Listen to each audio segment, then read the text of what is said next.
சரி சொல்லுங்க. அம்மினதாப்பின் குமாரன் யாரு? நகசோன். சரியா? சரி. நகசோனுடைய குமாரன் சல்மோன். சொல்லுங்க, நகசோனுடைய குமாரன் யாரு? சல்மோன். சல்மோன் தான் ராகாப்பை திருமணம் செய்தான். சொல்லுங்க, சல்மோன் என்ன செஞ்சா? ராகாப்பை திருமணம் செஞ்சான். சரி, இப்ப கவனி. இந்த மாலை வேளையில நம்ம யாரை குறித்து தியானிக்க போறோம்னா, ராகாப்பை குறித்து நாம் தியானிக்க போகிறோம். சரியா? வேதாகமத்துல நிறைய பெண்கள் அழகுள்ளவர்கள் என்று சொல்லப்பட்டிருக்கிறது. அதுல குறிப்பாக யூத பாரம்பரியத்துல ஒரு 4 ஸ்திரீகளை மிகவும் பேரழகு கொண்டவர்கள் என்று சொல்றாங்க. ஒரு 4 ஸ்திரீகள். ஒன்னு ஆபிரகாமின் மனைவியா இருந்த சாராள், அவங்க பேரழகு மிக்கவள். அடுத்தது இப்ப நம்ம பார்த்தோம் இல்லையா, இந்த ராகாப், அவள் பேரழகு கொண்டவளாம். அடுத்தது தாவீதின் மனைவியாக இருந்த அபிகாயில், அவங்க பேரழகு மிக்கவர்கள். அடுத்தது எஸ்தர். இந்த 4 பெண்களும் மிகுந்த பேரழகு கொண்டவர்கள் என்று சொல்லப்படுகிறது. சரி, எல்லாருமே சௌந்தர்யவதிகள்லாம் நிறைய இருந்திருக்காங்க பைபிள்ல. அதுல இவங்க மிகுந்த பேரழகு மிக்கவர்கள் என்று சொல்லப்படுகிறது. சரி, இதுல இந்த ராகாப்பை குறித்து தான் நம்ம இப்ப என்ன செய்ய போகிறோம்? நாம தியானிக்க போகிறோம். இந்த ராகாப் என்கிற அந்த பெண் கானான் தேசத்துல எரிக்கோ பட்டணத்துல அவங்க வாழ்ந்து வந்தாங்க. எரிக்கோ பட்டணம் என்பது கானான் தேசத்துல ராஜதானி பட்டணங்கள்ல ஒன்று. மெட்ரோபாலிட்டன் சிட்டிஸ்னு சொல்லுவோம் இல்லையா, அப்படிப்பட்ட ராஜதானி பட்டணங்கள்ல ஒன்று தான் இந்த எரிக்கோ பட்டணம். அதாவது கானான் தேசத்துக்கே தலைநகரம் போல இருந்தது இந்த எரிக்கோ பட்டணம். எரிக்கோ பட்டணத்தை பிடிச்சிட்டா கானான் நாட்டையே பிடிச்சதுக்கு சமம் இல்லையா? அந்த அளவுக்கு பிரம்மாண்டமான பட்டணம். எந்த அளவுக்கு இந்த எரிக்கோ பட்டணம் பிரம்மாண்டதுன்னு சொன்னா, அந்த எரிக்கோ பட்டணத்தினுடைய கோட்டை சுவர், சுற்றுச்சுவர் இருக்குல்ல, வால் இருக்கும் இல்லையா, அந்த பட்டணத்தை சுற்றின பெரிய கோட்டை மதில் எழுப்பியிருப்பாங்க இல்லையா, அந்த மதில் சுவர் 60 முழ உயரம், அதாவது 90 அடி உயரம், 90 feet ஹைட் இருக்கும். 90 அடி உயரம் அது. அந்த மதில் சுவருடைய, கோட்டை சுவருடைய உயரம் 90 அடி. அந்த கோட்டை சுவருடைய அகலம் எவ்வளவு தெரியுமா? நம்மளாம் காம்பவுண்ட் 6 அடி வைப்போம் இல்லையா, 5 அடி 6 அடி வைக்கிறோம் காம்பவுண்ட் சுவர் வெளியில இல்லையா, சுற்றுச்சுவர். அந்த பட்டணத்துடைய கோட்டை சுவர் 90 அடி இருந்துச்சு. சரி, அதோடைய அகலம் எவ்வளவு அப்படின்னு பார்த்தா, நம்மளாம் காம்பவுண்ட் எவ்வளவு வைப்போம்? அகலம் 1/2 அடி 3/4 அடி இல்லைன்னா 1 அடி வைப்போம், 1 feet வைப்போம் இல்லையா, அகலம் இல்லையா. ஆனா அந்த எரிக்கோ பட்டணத்துடைய அந்த கோட்டையினுடைய அகலம் எவ்வளவு தெரியுமா? அந்த கோட்டை சுவர்ல 10 ரதங்களை ஒன்றாக ஓட்டி செல்ல முடியுமா? ஒன்றாகனா எப்படி? ஒண்ணுக்கு பின்னாடி ஒண்ணு இல்ல, சைட் பை சைடா. அங்க ஒரு ரதம், அதுக்கு அடுத்து ஒரு ரதம், அதுக்கு அடுத்து ஒரு ரதம், அதுக்கு அடுத்து ஒரு ரதம், இப்படியே வரிசையா எத்தனை ரதங்களை நிறுத்த முடியுமா? 10 ரதங்களை நிறுத்தி ஒரே நேரத்தில் அந்த 10 ரதங்கள் மேல அந்த 10 ரதங்களையும் கோட்டை சுவர்ல என்ன பண்ணிட்டு போக முடியுமா? ஓட்டி கொண்டு செல்ல முடியுமா? அந்த அளவுக்கு. நீங்க இப்ப 4-way எல்லாம் பாக்குறீங்க தானே, இந்த பக்கம் 2 கார் போகுது, இந்த பக்கம் 2 கார் போகுது. அதே மாதிரி இந்த பக்கம் ஒரு 5 கார், இங்கிட்டு ஒரு 5, 10 கார் போனா எப்படி இருக்கும்? எவ்வளவு அகலம் இருக்கும்?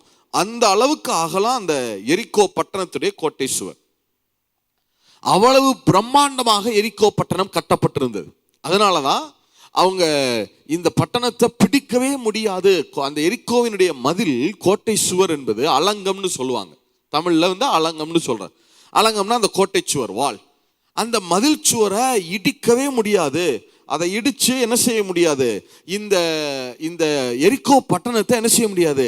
ஒரு நாளும் பிடிக்க முடியாது. அப்படிங்கிற அளவுக்கு பிரம்மாண்டமாய் கட்டப்பட்டிருந்த பட்டணம். சரி, இப்ப இந்த எரிக்கோ இருக்கிற மக்கள் எப்படிப்பட்டவர்கள்னா, மிகுந்த பாவ வாழ்க்கையில ஊறி திளைத்தவர்கள். இந்த எரிக்கோவினுடைய மன்னனும் மக்களும் மிகுந்த பாவ வாழ்க்கையில ஊறி திளைத்தவர்கள் இல்ல. எப்போதுமே ரொம்ப அவங்க என்ன நினைக்கிறாங்கன்னா, நமக்கு ரொம்ப பாதுகாப்பு உண்டுன்னு நினைச்சாங்க. எப்போதுமே நம்ம ரொம்ப சேஃப் ஜோன்லயே இருக்கக்கூடாது. எல்லாமே எனக்கு இருக்கு, எல்லாம் பாதுகாப்பா இருக்கு அப்படிங்கிற இதுல இருக்கக்கூடாது. ஏதாவது சில குறைகள் இருந்தா கூட நம்ம கர்த்தரை சார்ந்து கொள்ளணும். எத்தனை பேர் ஆமேன்னு சொல்ல முடியும்? இப்ப அதீத பாதுகாப்பு உணர்வு அவங்களுக்கு இருந்துச்சு, நிறைய செல்வம் இருந்துச்சு. அது அவர்களை எதுக்கு நேரா வழி நடத்தினதுன்னா பாவ வாழ்க்கைக்கு நேரா வழி நடத்தினது. எந்த அளவுக்குன்னா கர்த்தருடைய பார்வையில இந்த எரிக்கோ மன்னனும் எரிக்கோ மக்களும் சர்வ சங்காரம் பண்ணப்பட வேண்டிய ஜனங்கள். ஆண்டவர் சொல்லும்போது மோசேட்டையும் யோசுவாட்டையும் சொல்லும்போது சொல்லுகிறார், இந்த எரிக்கோ மக்களை யாரையுமே என்ன செஞ்சிடாத, எரிக்கோ பட்டணத்துல நாசியில சுவாசம் உள்ளது ஒன்றையும் உயிரோட விட்டுறாதன்னார். ஏன் இப்படி சொன்னார்னா, எரிக்கோ மன்னனும் இந்த மக்களும் பாவ வாழ்க்கையில ஊறி தொலைத்தவர்கள். அதிலும் இந்த மாம்சத்துக்கு அடுத்த இச்சைகள்ல மிகவும் ஊறி திளைத்தவர்கள். எந்த அளவுக்குன்னா தங்களுடைய மாம்ச இச்சைகளுக்கு மிருகங்களை கூட இவர்கள் விட்டு வைத்தது கிடையாது. அந்த அளவுக்கு இவர்கள் பாவத்தில் ஊறி திளைத்தவர்கள். அதன் நிமித்தம் இந்த எரிக்கோ மக்களுக்குள்ள நிறைய வியாதிகள் பரவி இருந்தது. மாம்ச இச்சைகளுக்கு அடுத்த வியாதிகள் நிறைய பரவி இருந்தது. அதனாலதான் ஆண்டவர் என்ன சொன்னார்னா, மோசேட்டையும் யோசுவாட்டையும் என்ன சொன்னார்னா, இந்த எரிக்கோ பட்டணத்துல ஆண்கள் பெண்கள் பெரியவர்கள் சிறியவர்கள் யாரையுமே என்ன செஞ்சிடாத, உயிரோட விட்டுறாத. நாசியில சுவாசம் உள்ள எதையுமே உயிரோட விடாத. ஏன்னா நீ அப்படி உயிரோட விட்டினா இவர்களுக்குள்ள ஏற்கனவே இப்படிப்பட்ட வியாதிகள் பரவி இருக்குதானே, அந்த வியாதிகள் எல்லாம் யாருக்குள்ளேயும் பரவ ஆரம்பிச்சிடும், இஸ்ரவேல் ஜனங்களுக்குள்ளேயும் பரவ ஆரம்பிச்சிடும். அதனால இந்த பட்டணத்தை நெருப்பு வச்சு கொளுத்திரு, அந்த பட்டணத்திலிருந்து எதையுமே என்ன செய்யாத, எடுக்காத, இந்த பட்டணம் சர்வ சங்காரம் பண்ணப்பட வேண்டும்னு சொன்னார் இல்லையா. வாசிங்க உபாகம புஸ்தகம் 7வது அதிகாரம் 1-2 வசனம். உபாகம புஸ்தகம் 7 1-2 1-2 வசனங்கள். Deuteronomy chapter 7 verses 1 and 2. நீ சுதந்தரிக்க போகிற தேசத்தில் உன் தேவனாகிய கர்த்தர் உன்னை பிரவேசிக்க பண்ணி உன்னை பார்க்கிலும் ஜனம் பெருத்த ஜாதிகளாகிய ஏத்தியர், கிர்காசியர், எமோரியர், கானானியர், பெர்சியர், ஏவியர், எபூசியர் என்னும் 7 பலத்த ஜாதிகளை உனக்கு முன்பாக துரத்தி உன் தேவனாகிய கர்த்தர் அவர்களை உன்னிடத்தில் ஒப்பு கொடுக்கும் போது அவர்களை முறியடித்து அவர்களை சங்காரம் பண்ண கடவாய், அவர்களுடைய உடன்படிக்கை பண்ணவும் அவர்களுக்கு இரங்கவும் வேண்டாம். அவங்களுக்கு என்ன செய்யாத, இரக்கம் காட்டாத. அதே அதிகாரம் 16வது வசனம் வாசிங்களே. உபாகமம் 7:16.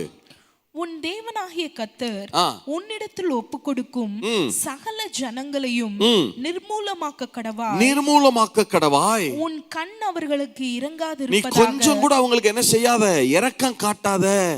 அவர்கள் தேவர்களை நீ சேவியாமல் இருப்பாய். உபாகம புஸ்தகம் 20வது அதிகாரம் 16வது வசனம். உபாகமம் 20:16. உன் தேவனாகிய கர்த்தர் உனக்கு சுதந்திரமாக கொடுக்கிற ஏத்தியர், எமோரியர், கானானியர், பெர்சியர், ஏவியர், எபூசியர் என்னும் ஜனங்களின் பட்டணங்களிலே மாத்திரம் சுவாசம் உள்ளதொன்றையும் உயிரோட வைக்காத. அவர்களை உன் தேவனாகிய கர்த்தர் உனக்கு கட்டளையிட்டபடியே சங்காரம் பண்ண கடவாய். ஆண்டவர் என்ன சொன்னார்னா, இந்த எரிக்கோ பட்டணத்துக்கு கண் இரக்கம் காட்டாத. ஆண்கள் பெண்கள் பெரியவர்கள் சிறியவர்கள் அதெல்லாம் நினைக்காத. மிருக ஜீவன்களை கூட என்ன செய்யாத, உயிரோட விடாத. அப்படி விட்டினா இந்த வியாதிகள் எல்லாருக்குள்ள என்ன செய்ய ஆரம்பிச்சிடும், பரவ ஆரம்பிச்சிடும் அப்படின்னு சொன்னார். அப்ப எரிக்கோவினுடைய மன்னனும் மக்களும் எப்படிப்பட்டவர்கள்னா, மிகுந்த பாவ வாழ்க்கையிலே ஊறி திளைத்தவர்கள், அதிலும் மாம்ச இச்சைக்கடுத்த காரியங்களை ஊறி திளைத்தவர்கள், தேவனுடைய பார்வையில சர்வ சங்காரம் பண்ணப்பட வேண்டிய ஜனங்கள். சரியா? சரி. இப்ப இந்த எரிக்கோ பட்டணத்துல ஒரு ஸ்திரீ வாழ்கிறாள். அவ பேரு ராகாப். மிகுந்த பேரழகு மிக்கவள். இவளுடைய அழகு நிமித்தம் 10 வயதிலேயே இவளுடைய வாழ்க்கை சின்ன பின்னமாக்கப்பட்டது.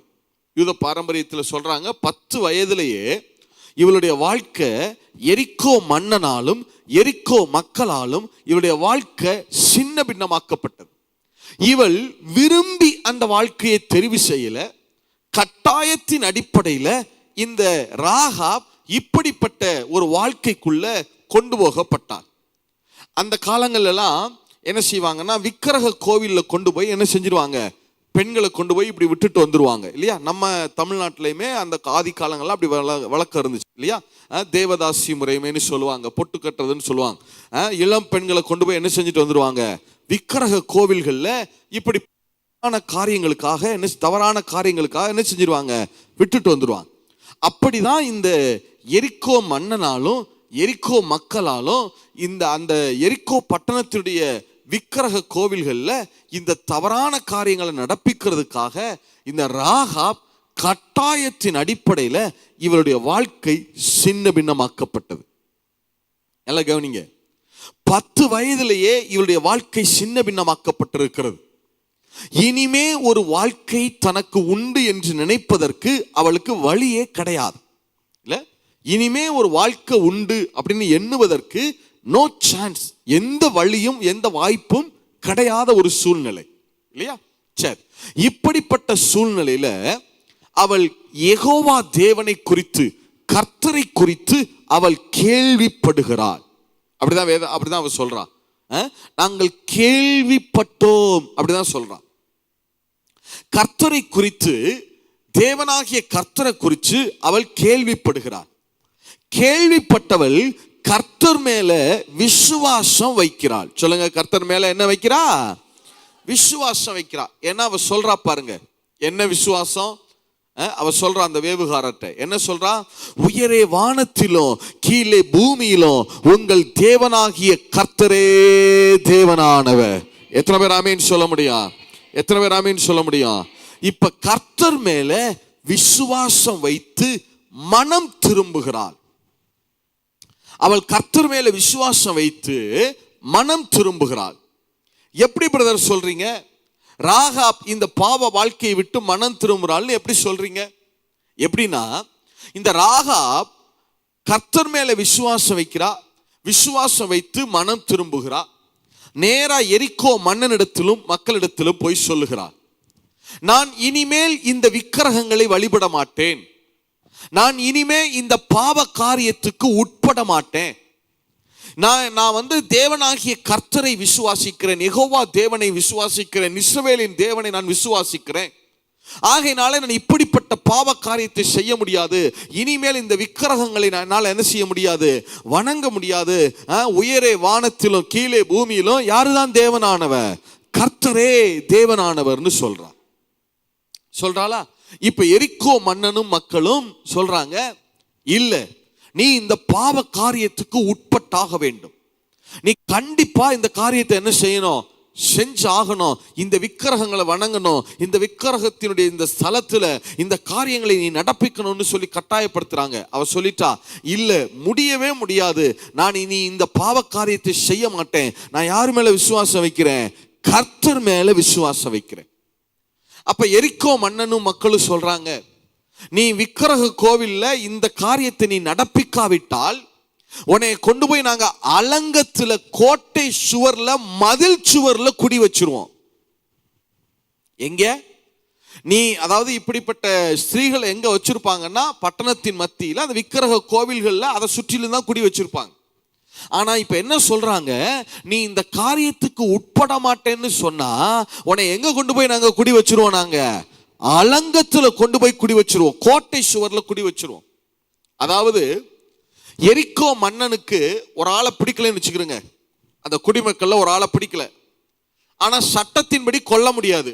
அப்படின்னா என்ன செய்வாங்கன்னா, நேரா கொண்டு போய் அந்த அலங்கத்துல, கோட்டை சுவர்ல, மதில் சுவர்ல கொண்டு போய் என்ன செஞ்சிருவாங்க, குடி வச்சிருவாங்க. ஏன் அப்படின்னா, இப்போது இருக்கிற போலலாம் அந்த காலம் கிடையாது இல்லையா. இப்ப அந்த காலங்கள் என்ன செய்வாங்கன்னா, கொள்ளையர்கள் அடிக்கடி என்ன செய்வாங்க, படையெடுத்து வருவாங்க பட்டணங்கள் மேல. அவங்க என்ன செய்வாங்கன்னா, அந்த கோட்டை சுவர்ல, மதில் சுவர்ல கயிறுகளை போட்டு என்ன செய்வாங்க, மேலே ஏறி வருவாங்க. ஏறி வந்து அந்த கோட்டை சுவர்ல குடியிருக்கிறவங்களையோ அல்லது கோட்டை சுவருக்குள்ள இறங்கி, அந்த கோட்டை சுவருக்கு உள்புற இறங்கி பக்கத்துல குடியிருப்பாங்க இல்லையா, அவர்களை எல்லாம் கொலை செய்து அவர்களுடைய உடைமைகளை கொள்ளையடிச்சிட்டு போயிடுவாங்க.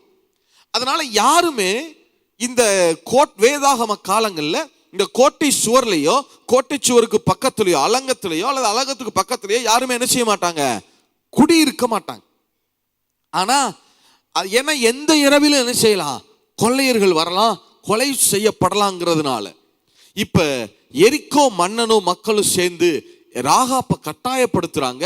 ஆனா ராகாப் சொல்லிட்டா, இல்ல என் ஜீவனே போனாலும் கூட, நான் மரித்தாலும் கூட இந்த பாவத்தை நீ என்ன செய்ய மாட்டேன், நான் செய்ய மாட்டேன், கர்த்தர் மேல விசுவாசம் வைக்கிறேன்னு சொல்றா. அவளை கொண்டு போய் எங்க குடி வைக்கிறாங்கன்னா, எரிக்கோ பட்டணத்தினுடைய அலங்கத்துல மதில்ல கொண்டு போய் குடி வைக்கிறாங்க.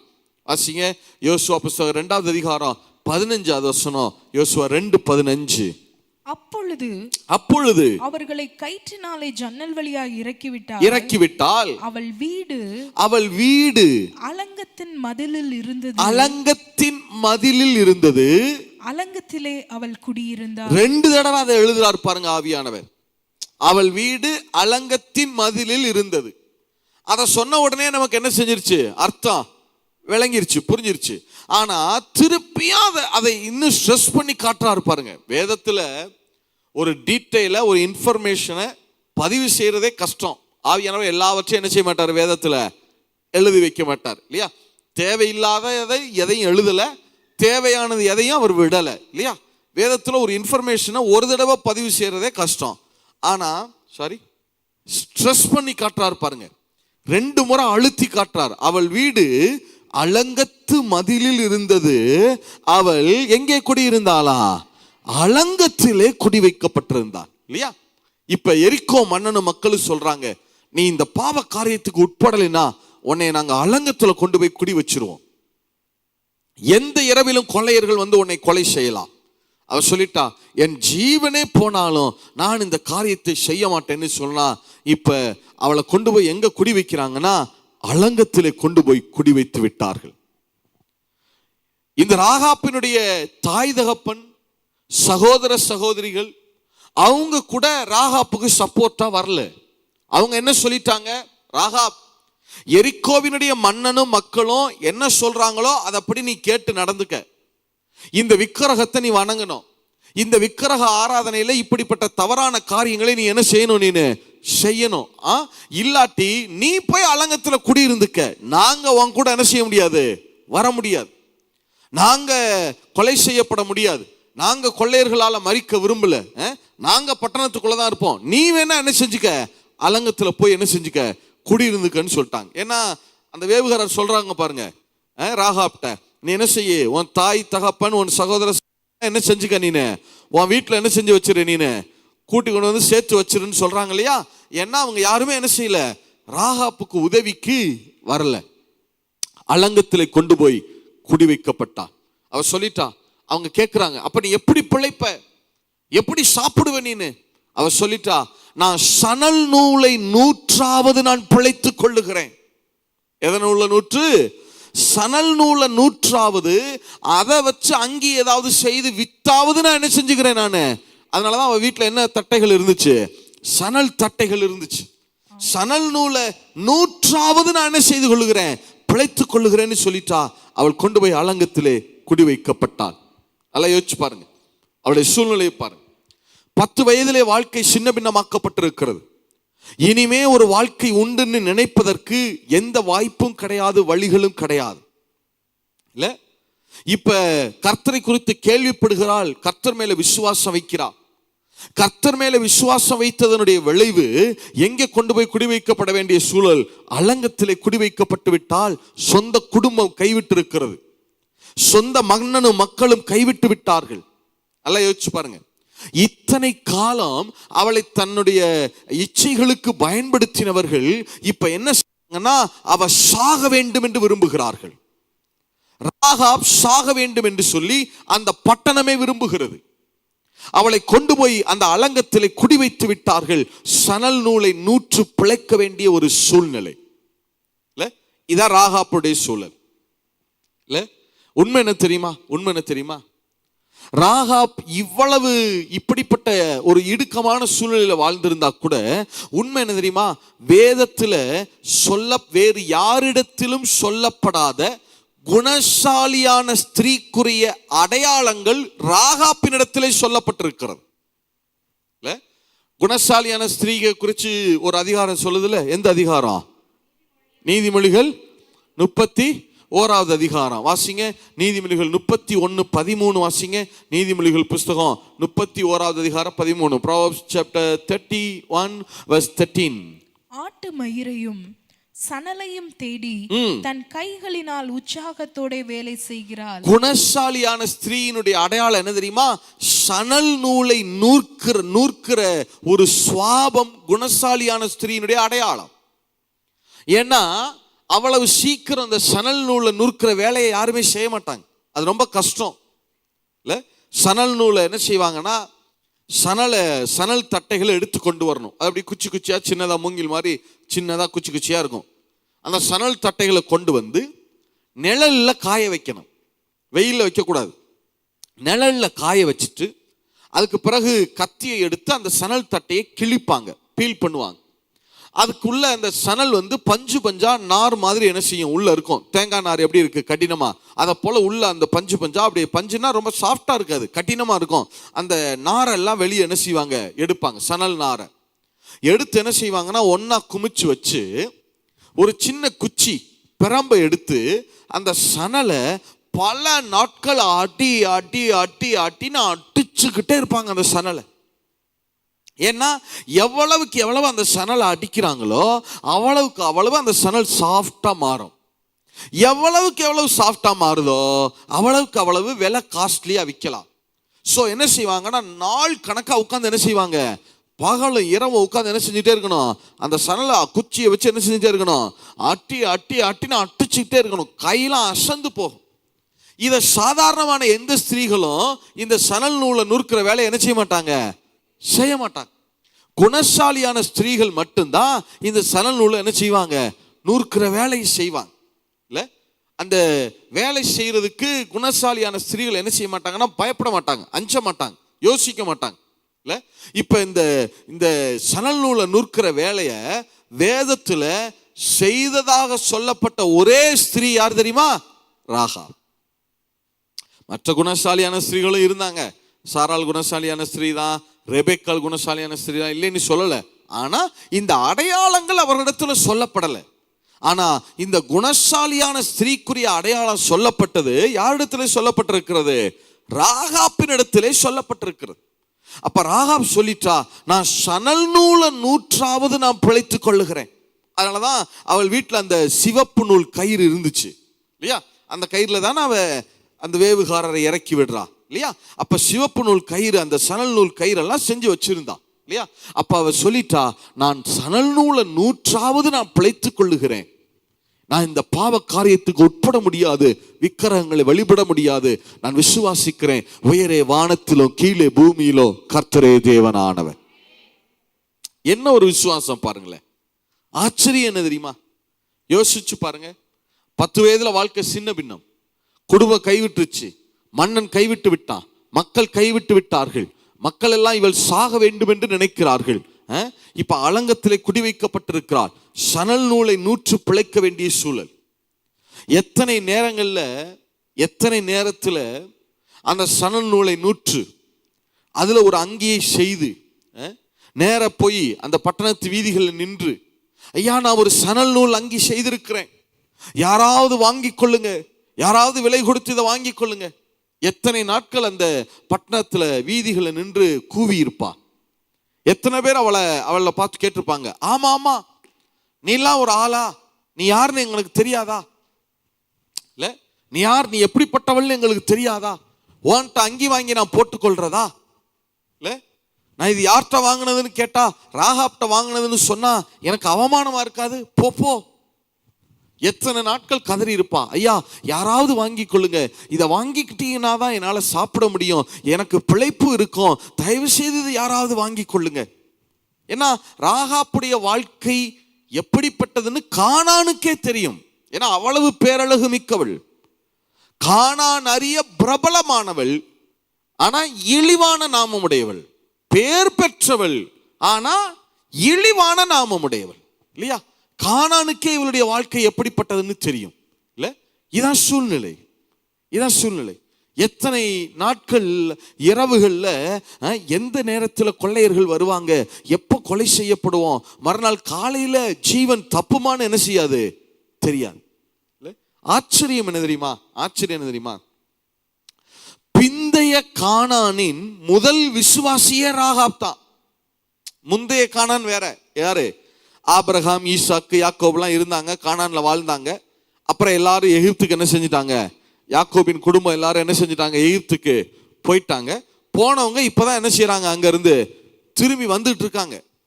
இஸ்ரவேல் ஜனங்களே இன்னும் எதுக்குள்ள வரல, கானானுக்குள்ள வரல.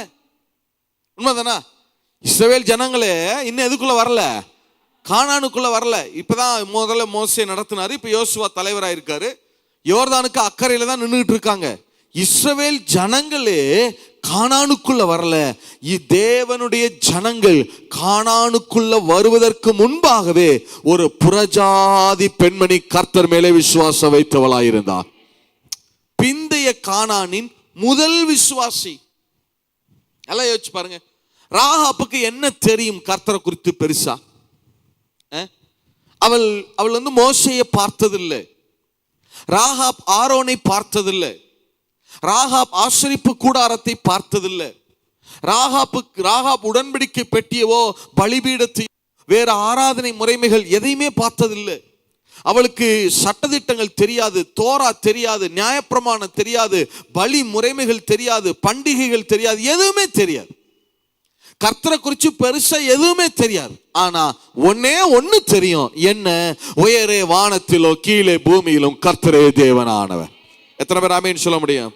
நான் உங்களுக்கு சொல்றேன் பிரதர், உங்களுக்கு சொல்றேன் சிஸ்டர், நம்ம எல்லாருமே விக்கிரக பின்னணியில இருந்து தான் வந்திருப்போம். ஏதோ ஒரு வழியில விக்கிரக பின்னணியில இருந்து தான் வந்திருப்போம். இல்ல, நான் சொல்றேன், விக்கிரகம் தெய்வம் அல்ல, கர்த்தரே தெய்வம் என்று நம்பி வந்திருக்கீங்கல்ல. சிலைகளை நான் வழிபட மாட்டேன், விக்கிரகம் தெய்வம் அல்ல, கர்த்தரே தெய்வம்னு நம்பி வந்திருக்கீங்க இல்லையா? உங்களுடைய முகங்கள் ஒரு நாள் வெட்கப்பட்டு போகிறது கிடையாது. இப்போது உங்க முகங்கள் வெட்கப்பட்டது போல தோணலாம், காணப்படலாம். ஆனா அப்பா உங்களை ஒரு நாள் வெட்கப்பட விடுகிறவர் அல்ல. எத்தனை பேர் ஆமென் சொல்ல முடியும்? நீ நினைக்கலாம், பிரதர் எனக்கு பெருசா ஒன்றும் பைபிள் நாலேஜ் கிடையாது, எனக்கு வேதம் தெரியாது, வெளிப்பாடுகள் தெரியாது, ரகசியங்கள் தெரியாது, பெருசா அது தெரியாது, இது தெரியாது. நான் சொல்றேன் பிரதர், எது தெரியுதோ தெரியலையோ ஒன்னு தெரியும், என்ன? உயரே வானத்திலும் கீழே பூமியிலும் கர்த்தரே தேவனானவர். எத்தனை பேர் ஆமென் சொல்ல முடியும்? இந்த விசுவாசம் இருக்கு பாருங்க, இந்த விசுவாசம் உங்களை உலகத்தை ஜெயிக்க பண்ணும். நல்லா யோசிச்சு பாருங்களேன். அதாவது இஸ்ரவேல் ஜனங்கள் எவ்வளவு நன்மைகளை கண்டார்கள். இஸ்ரவேல் ஜனங்களுக்கு வனாந்தரத்தில் கர்த்தர் எவ்வளவு நன்மைகளை செய்தார். செங்கடல் பிளந்தது அவர்களுக்காக, அதை கண்ணார பார்த்தாங்க. இல்ல, வானத்திலிருந்து மன்னா பொழிகிறது, காடைகள் விழுந்தது. இல்ல, இஸ்ரவேலுக்கு மேக ஸ்தம்பம் அவங்களை நடத்துது, அக்னி ஸ்தம்பம் அவர்கள் நடத்துது. இவ்வளவு அற்புதங்களை, அவங்க போட்டிருந்த ட்ரெஸ் கிழியல, போட்டிருந்த செருப்பு என்ன செய்யல, தேயல. இவ்வளவு அற்புதங்கள் இருக்கு. இவ்வளவு அற்புதங்களை கண்ணார கண்டவர்கள் கர்த்தரை விசுவாசிக்காம வனாந்தரத்துல மறிச்சிட்டாங்க. ஆனா எந்த அற்புதத்தையும் பெருசா பார்க்கல ராகாப். என்ன அற்புதத்தை கண்டா வாழ்க்கையில? 10 வயதுல வாழ்க்கை சின்ன பின்னம், பெருசா எந்த அற்புதத்தையும் என்ன செய்யல, பார்க்கல. இப்ப கொலை செய்யப்பட, எந்த இரவிலும் கொலை செய்யப்படலாங்கிற சூழ்நிலை, கடினமாக வேலை செய்து பிழைக்க வேண்டிய ஒரு சூழ்நிலை இருக்கிறது. இல்ல, அவளுடைய வாழ்க்கை அவ்வளவு இழிவான வாழ்க்கை, அவ்வளவு அவமானகரமான, அவ எங்கேயுமே என்ன செய்ய முடியாது. எத்தனை யோசிச்சு பாருங்க, எத்தனை வீடுகள்ல ராகாப்பை இழிவுபடுத்தியிருப்பாங்க. நல்ல வைபவங்களுக்கு போக முடியாது, திருமணம் மற்ற காரியங்களுக்கு போக முடியாது. எத்தனை பேர் சொல்லியிருப்பாங்க, ஆமா ஆமா ராகாப்லாம் ஒரு ஆளா, அவளுக்கு போய் பத்திரிகை கொடுக்கலாமா, அதெல்லாம் விட்டுருங்க, அவெல்லாம் நம்ம வீட்டு ஃபங்க்ஷனுக்கு வந்தா விளங்குமா? எத்தனை பேர் சொல்லியிருப்பாங்க. எவ்வளவு சொந்த குடும்பம், தாய் தகப்பன், சகோதர சகோதரிகள் கூட ராகாப்புக்கு என்ன செய்யல, உதவி செய்யல, எந்த நன்மையும் பார்க்கல. இஸ்ரவேல் ஜனங்கள் அவ்வளவு நன்மைகளை கண்ணார கண்டார்கள். ஆனா அவ்வளவு நன்மைகளை கண்ணார கண்டவர்கள் கர்த்தரை விசுவாசியாமல் மரித்து போனார்கள். ஆனா எந்த நன்மையும் பார்க்கல. ஆனா ராகாப் கர்த்தர் மேலே விசுவாசம் வைத்திருக்கிறார். நான் சொல்றேன், கர்த்தரிடத்துல சில பேர் நன்மைகளை பெற்றிருக்கிறாங்க, இல்லைன்னு சொல்லல. கர்த்தரை தேடி வந்தா கண்டிப்பா நன்மைகள் உண்டு. ஆனா நீங்க சொல்லலாம், பிரதர் நான் இயேசுவை சொந்த ரட்சகராக ஏற்றுக்கொண்டு விட்டேன், கர்த்தரை ஆராதிக்கிறேன், கர்த்தருக்கு ஊழியம் செய்கிறேன், ஆனா நான் இன்னும் பெருசா எந்த நன்மையும் நான் எதிர்பார்க்கல பிரதர், நான் இன்னும் பார்க்கல பிரதர், என் கண்ணால நான் இன்னும் பெரிய நன்மைகளை பார்க்கல. நான் சொல்றேன் பிரதர், நான் சொல்றேன் சிஸ்டர், நன்மைகளை கண்ணார கண்டவர்கள் ஒரு பக்கம் இருக்கட்டும், ஆனா எந்த நன்மையும் இன்னும் பெருசா பார்க்காம கூட கர்த்தரை விட்டு விலகாம கர்த்தரே தெய்வம்னு நம்பி இருக்கிறீங்க பாருங்க, நான் சொல்றேன் உங்க முகங்கள் ஒரு நாளும் வெட்கப்பட்டு போகிறது கிடையாது. எத்தனை பேர் ஆமேன்னு சொல்ல முடியும்? எத்தனை பேர் ஆமேன்னு சொல்ல முடியும்? அப்பா உங்களுக்கு பிரமிக்கத்தக்க அதிசயங்களை செய்வா இல்ல? சரி, இப்ப ராகாப் கர்த்தர் மேல விசுவாசம் வைத்திருக்கிறார். இதுதான் ராகாப்பினுடைய வாழ்க்கை சூழல். சரி, இப்ப என்ன நடக்குதுன்னு சொல்றேன். என்ன நடந்ததுங்கிறத நான் வரிசையா சொல்லிட்டே வரேன். இஸ்ரவேல் ஜனங்கள் எகிப்து தேசத்தில் இருக்கிறார்கள். ஆண்டவர் அவர்களை மோசேயை கொண்டு வெளியே கொண்டு வர எகிப்திலிருந்து விடுதலையாக்குகிறார். விடுதலையாக்குகிற போது இஸ்ரவேல் ஜனங்கள் எகிப்தை விட்டு வெளியே வர்றாங்க. வனாந்தரத்துல பயணம் செய்யறாங்க. வனாந்தரத்துல பயணம் செய்யறப்ப எப்படி பயணம் செய்யறாங்கன்னா, கோத்திரம் கோத்திரமாய் பயணம் செய்யறாங்க. இஸ்ரவேல்ல மொத்தம், இதை கொஞ்சம் நல்லா கவனிங்க, அப்பதான் உங்களுக்கு புரியும். ஒரு ஃபியூ மினிட்ஸ் இதை கொஞ்சம் நல்லா கவனிங்க. இஸ்ரவேல்ல மொத்தம் 12 கோத்திரம் இருக்கிறது. சொல்லுங்க, எத்தனை கோத்திரம் இருக்கிறது? 12 கோத்திரம். லேவி கோத்திரத்தை சேர்த்தால் 13 கோத்திரம். சொல்லுங்க, லேவி கோத்திரத்தை சேர்த்தா எத்தனை கோத்திரம் வரும்? 13 கோத்திரம். சரியா? இஸ்ரவேல்ல மொத்தம் 13 கோத்திரம். சரி, இஸ்ரவேல்ல 2 கோத்திரங்கள் ரொம்ப பிரபலமானது, ரொம்ப பிரசியஸாய் கருதப்பட்டது. என்ன? ஒன்னு லேவி கோத்திரம். லேவி கோத்திரம்னா உங்களுக்கு தெரியும் தானே, ஆசரிப்பு கூடாரத்துல தேவனுடைய ஆலயத்துல வேலை செய்கிறவர்கள் தான் லேவியர்கள். அப்ப இந்த லேவி கோத்திரம் இஸ்ரவேல்ல பெரிய ஒரு பிரசியஸா கருதப்பட்டது. நீங்க எந்த கோத்திரம் அப்படின்னு கேட்டா சொல்லும் போது கர்வமாவே சொல்லுவாங்க, நாங்க லேவி கோத்திரம் அப்படின்னு சொல்லுவாங்க. அது ஒரு கர்வமாவே சொல்லுவாங்க. ஏன்னா லேவி கோத்திரத்துல பிறப்பது மேன்மையாக கருதப்பட்டது. சரி, அடுத்து 2வது ஒரு கோத்திரம் ரொம்ப மேன்மையா கருதப்பட்டது, யூதா கோத்திரம். சொல்லுங்க, எந்த கோத்திரம்? யூதா கோத்திரம். யூதா கோத்திரம் தான் ஆளுகை செய்கிற ராஜ கோத்திரம் அது. அப்ப யூதா கோத்திரத்துல பிறப்பதும் என்னவாக கருதப்பட்டது? மேன்மையாக கருதப்பட்டது. எத்தனை பேர் ஆமேன்னு சொல்ல முடியும்? சரி, இப்ப இஸ்ரவேல் ஜனங்கள் வனாந்தரத்துல பயணம் வர்றாங்க தானே. எப்படி வருவாங்கன்னா, அணி அணியாய் பயணம் செய்வாங்க. அப்படின்னா என்ன அர்த்தம்? முதல்ல லேவி கோத்திரம் வரும். முதல்ல எந்த கோத்திரம் போகணும்? முன்னாடி லேவி கோத்திரம் உடன்படிக்கை பெட்டி தூக்கி கொண்டு லேவியர்கள் முன்னாடி போகணும். சரி, அடுத்து கொஞ்சம் கேப் விட்டு யூதா கோத்திரம் வருவாங்க. யூதா கோத்திரத்தினுடைய ஆயிரக்கணக்கான ஜனங்கள் என்ன செய்வாங்க? வருவாங்க. அடுத்து ஒவ்வொரு கோத்திரமா வரிசையா என்ன செய்வாங்க? பயணம் செய்யணும். இதுதான் அணி அணியாய் வர்றது. முதல்ல லேவி கோத்திரம், அடுத்து யூதா கோத்திரம், அடுத்த கோத்திரம், அடுத்த கோத்திரம், வரிசையா என்ன செய்வாங்க? எல்லா கோத்திரம் அப்படி ரோவா என்ன செஞ்சுட்டே இருப்பாங்க. பின்னாடி ஒருத்தர் என்ன செய்வாங்க? வருவாங்க. ஒவ்வொரு கோத்திரத்துக்கும் ஒரு தலைவன் இருப்பார். இப்ப லேவி கோத்திரம்னா ஆரோன் தான் லேவி கோத்திரத்துக்கு தலைவன். அடுத்து யூதா கோத்திரம், யூதா கோத்திரத்துக்குன்னு ஒரு தலைவர் இருப்பார், ஒரு பிரின்ஸ், ஒரு பிரபு. அந்த கோத்திரத்திலேயே பெரிய குடும்பம், அந்த கோத்திரத்திலேயே செல்வாக்கு பெற்ற குடும்பம், செல்வந்தமான ஒரு குடும்பம். அந்த குடும்பத்திலிருந்து ஒரு தலைவர் இருப்பார். நல்லா கவனிங்க, பணக்கார குடும்பத்துல, செல்வந்தமான குடும்பத்தில இருந்து ஆண்டவர் தலைவனை எடுக்கல. அவர் எந்த குடும்பத்தை செலக்ட் பண்ணாரோ அந்த குடும்பம் ஆசீர்வதிக்கப்பட்டு செல்வந்தமா மாறினாங்க. எத்தனை பேர் ஆமேன்னு சொல்ல முடியும்? ஆண்டவர் பணக்காரங்கள்ல இருந்து செலக்ட் பண்ணல, அவர் யாரை செலக்ட் பண்ணாரோ அவர்கள் ஆசீர்வதிக்கப்பட்டவர்களா இருந்தார்கள். எத்தனை பேர் ஆமேன்னு சொல்ல முடியும்? சரி, அப்போ ஒவ்வொரு கோத்திரத்துக்கும் என்ன உண்டு? ஒரு தலைவன், ஒரு பிரின்ஸ் உண்டு, ஒரு பிரபு உண்டு. அந்த ஒவ்வொரு கோத்திரத்துக்கும் ஒரு கொடி உண்டு. இப்ப யூதா கோத்திரமா, சிங்கம் வரையப்பட்ட ஒரு கொடி உண்டு. ஒரு கொடி வச்சிருப்பான். ஒவ்வொரு கோத்திரத்துக்கும் ஒரு கொடி இருக்கும். அந்த கோத்திர தலைவர் இருக்காரு பாருங்க, அவர் தான் அந்த கொடியை பிடிச்சிக்கிட்டு முன்னாடி நடப்பார். இப்ப ஆரோன்னா அதுக்கு அடுத்து யூதா கோத்திரமா, யூதா கோத்திரத்துக்குன்னு ஒரு கொடி இருக்கும். அந்த கொடியை பிடிச்சிக்கிட்டு யூதா கோத்திரத்தினுடைய தலைவர் நடப்பார். அடுத்த கோத்திரம் அதுக்கு ஒரு கொடி இருக்கும். அதை அடுத்த தலைவர் அவர் பிடிச்சிட்டு என்ன செய்வாரு, அவர் ஒவ்வொரு கோத்திரத்துக்கும் ஒரு கொடி இருக்கும். சரி, இப்ப கவனிங்க. இஸ்ரவேல் ஜனங்கள் என்னாகமம் 10:14 வாசிங்க. என்னாகமம் புத்தகம் 10வது அதிகாரம் 14வது வசனம். யூதா சந்ததியாருடைய பாளையத்தின் கொடி அவர்கள் சேனைகளோட முதல் புறப்பட்டது.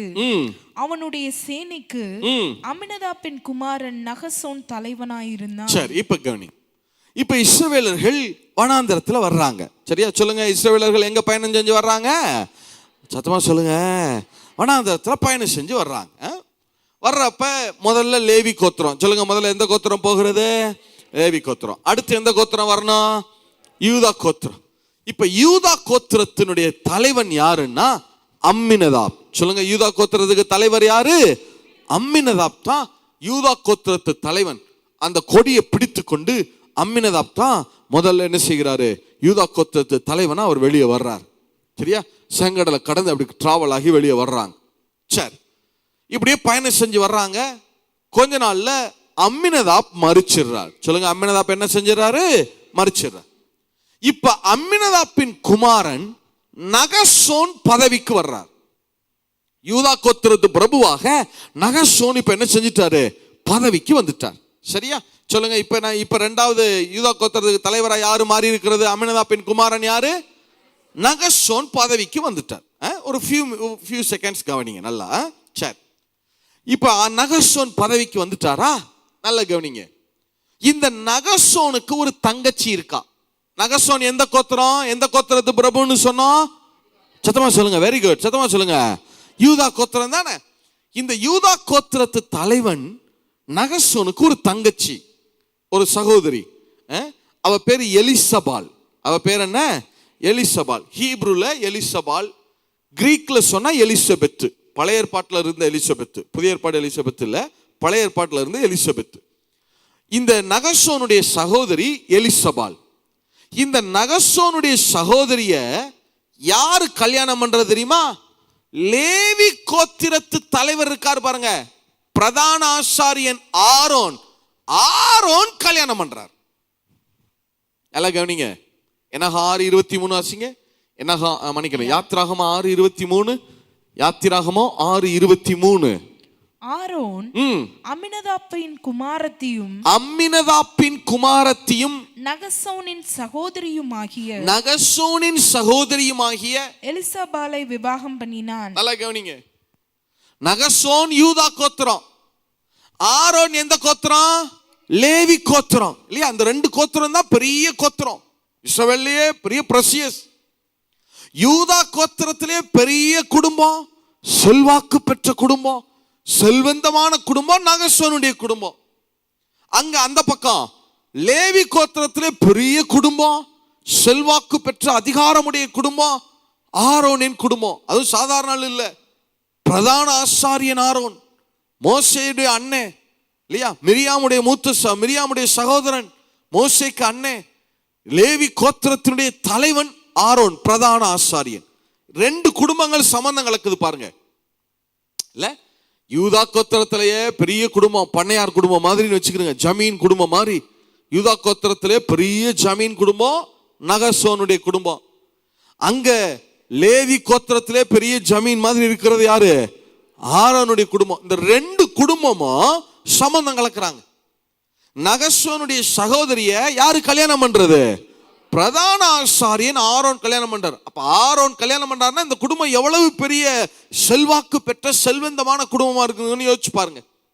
இல்ல, அவ்வளவு பெரிய குடும்பம் இந்த நகசோனுடைய குடும்பம். ஏன்னா லேவி கோத்திரத்துக்கு மட்டும் பெர்மிஷன் உண்டு தானே, எல்லா கோத்திரத்திலையும் அவங்க என்ன செய்து கொள்ளலாம், திருமணம் செய்து கொள்ளலாம்னு லேவி கோத்திரத்துக்கு பெர்மிஷன் இருந்துச்சு. சரி, இப்ப நகசோனுடைய சகோதரிய யாரு கல்யாணம் பண்றதுன்னா ஆரோன் கல்யாணம் பண்ணிட்டார். சரி, இப்ப நகசோன் கொடியை பிடித்து கொண்டு வனாந்தரத்துல பயணமாகிறார். ஒரு கட்டத்துல நகசோனும் மரிக்கிறார். நகசோனுடைய குமாரன் சல்மோன் பதவிக்கு வருகிறார். நமக்கு முக்கியம் சல்மோன் தான். முதல்ல அம்மினதாப் இருந்தாரு, அவர் மரிச்சிட்டு அடுத்து யாரு வந்தா? நகசோன் வந்தாரு. நகசோனுடைய தங்கச்சியை யாரு கல்யாணம் பண்ணியிருக்கிறது? ஆரோன் கல்யாணம் பண்ணியிருக்கிறாரு. இப்ப நகசோன் மரிச்சிட்டாரு, யாரு அடுத்து வர்றது? சல்மோன் பதவிக்கு வருகிறான். சல்மோன் அப்படின்னா என்ன அர்த்தம்னா பர்ஃபெக்ட் மேன், பரிபூரணன் அப்படின்னு அர்த்தம். சொல்லுங்க, சல்மோன்னா என்ன அர்த்தம்? பரிபூரணன். சத்தமா சொல்லுங்க, அநேகம் பேர் சொல்லாம இருக்கீங்க. சல்மோன்னா என்ன அர்த்தம்? திருப்பி சொல்லுங்க, சல்மோன்னா என்ன அர்த்தம்? பரிபூரணன், பர்ஃபெக்ட் மேன். சல்மோன் நல்ல 6 அடி உயரம், நல்ல ஆஜானுபாகுவான தேகம், ஜிஜாண்டிக் ஃபிகர், நல்ல அவ்வளவு அழகு, மாசு மறுவற்றவன், உச்சன் தலையிலிருந்து உள்ளம் கால் வரைக்கும் எந்த குறைபாடும் கிடையாது. மாரல் லைஃப்ல ரொம்ப ஒழுக்கமானவன், பரிபூரணன் என்று பெயரெடுத்தவன் இந்த சல்மோன். இப்ப சல்மோன் யூதா கோத்திரத்து பிரபுவாக மாறுகிறான். பர்ஃபெக்ட் மேன், பரிபூரணன், குற்றம் சாட்டப்படாதவன், ஒழுக்கமானவன், மாசு மறுவற்றவன் இந்த சல்மோன். சாதாரண ஆள் இல்ல, யூதா கோத்திரத்து தலைவன். அதுவும் இவனுடைய அத்தையை தான், இவங்களுடைய அப்பா தங்கச்சியை தான் யாரே கல்யாணம் பண்ணி இருக்கிறது? ஆரோன் கல்யாணம். ஆரோன் வந்து இவருக்கு மாமா, தாய் மாமா முறை அப்படிதானே வரும். அவனுக்கு மாமா முறை, அங்கிள், அவருடைய அங்கிள் தான் ஆரோன். இப்ப ஆரோன் மரிச்சிட்டாரு. ஆரோனுடைய பிள்ளைகள், இவனுடைய கசின் பிரதர் தான் பிரதான ஆசாரியர்களா இருக்கிறார்கள். அந்த அளவுக்கு பெரிய குடும்பம் இந்த சல்மோனுடைய குடும்பம். சரி, இப்ப சல்மோன் நேரா வர்றாரு. இப்ப மோசே மரிச்சிட்டு யோசுவா ஜனங்களை நடத்தி கொண்டு வருகிறா. சல்மோன் தான் யூதா கோத்திரத்து பிரபுவா இருக்கிறார். நேரம் என்ன செய்யறாங்கன்னா, கானானுக்கு இக்கரையில, யோர்தானுக்கு இக்கரையில வந்துட்டாங்க. இப்ப யோசுவா 2 வேவுகாரரை அழைக்கிறார். போய் எரிக்கோவை வேவு பார்த்துட்டு வாங்க. யூத பாரம்பரியம் சொல்லுகிறது, அந்த 2 வேவுக்காரரும் ஒருவர் பினேகாஸ் என்றும் ஒருவன் காலேப் என்றும் சொல்லப்படுகிறது. அந்த 2 வேவுகாரர் யார் யாரா? ஒருத்தன் யாரா? பினேகாஸ், இன்னொருத்தன் யாரா? காலேப். ஏன் பிரதர் இது பைபிள்ல போடலையே, ஏன் இதெல்லாம் நம்ம பார்க்கணும் அப்படின்னா, இந்த 2 வேவுக்காரரும் ராகாப்புடைய வீட்டுக்கு போனதனுடைய முகாந்தரம் அவர்கள் தவறான நோக்கங்களுக்காக போகல, செய்தி சேகரிப்பதற்காக மட்டும்தான் என்ன செஞ்சாங்க? ராகாப் வீட்டுக்கு போனாங்க. இந்த காலேப்பும் பினேகாசும் மாரல் லைஃப்ல ரொம்ப ஒழுக்கமானவர்கள். அதுவும் பினேகாஸ் இருக்கான் பாருங்க, அவன் ரொம்ப ஒழுக்கமான ஆள். இஸ்ரவேல் ஜனங்கள் புறஜாதிகளோடு வேசித்தன் தவறான காரியங்களை நடப்பித்த போது ஒருவனாய் எழும்பி நின்று நீதியை சரி கட்டினவன் யாரு? இந்த பினேகாஸ், இல்லையா? இந்த பினேகாஸ். சரி, அப்ப இவங்க தவறான நோக்கத்துக்காக ராகாப் வீட்டுக்கு போகல, செய்தி சேகரிப்பதற்காகத்தான் போறாங்க. 2 பேரும் எரிக்கோ பட்டணத்துல போய் கேட்கிறாங்க, யாராவது இங்கே யெகோவாவை வணங்குகிறவர்கள் இருக்கிறார்களா? யெகோவா தேவனை, இஸ்ரவேலின் தேவனை கடவுளாய் கொண்டவர்கள் இருக்கிறாங்களா? உடனே எல்லாரும் சொல்றாங்க, அங்க ஒருத்தி இருக்கா, போங்க. ராகாப்னு ஒருத்தி, அவர் தான் எப்ப பார்த்தாலும் கர்த்தர் கர்த்தர்னு என்ன செஞ்சுக்கிட்டு இருக்கா, சொல்லிட்டு கிடக்கிறா, போங்க, அவளுக்கு தான் தெரியும், போங்க. இப்ப 2 பேரும் ராகாப்பை தேடி வர்றாங்க. செய்தி சேகரிப்பதற்காகத்தான் வர்றாங்க. அதுவும் அவங்க ராகாப்போட வீட்டுல தங்கி இருக்கல, வீட்டுக்குள்ள தங்கி இருக்கல. அந்த வீட்டினுடைய எங்கதான் தங்கி இருந்தாங்க?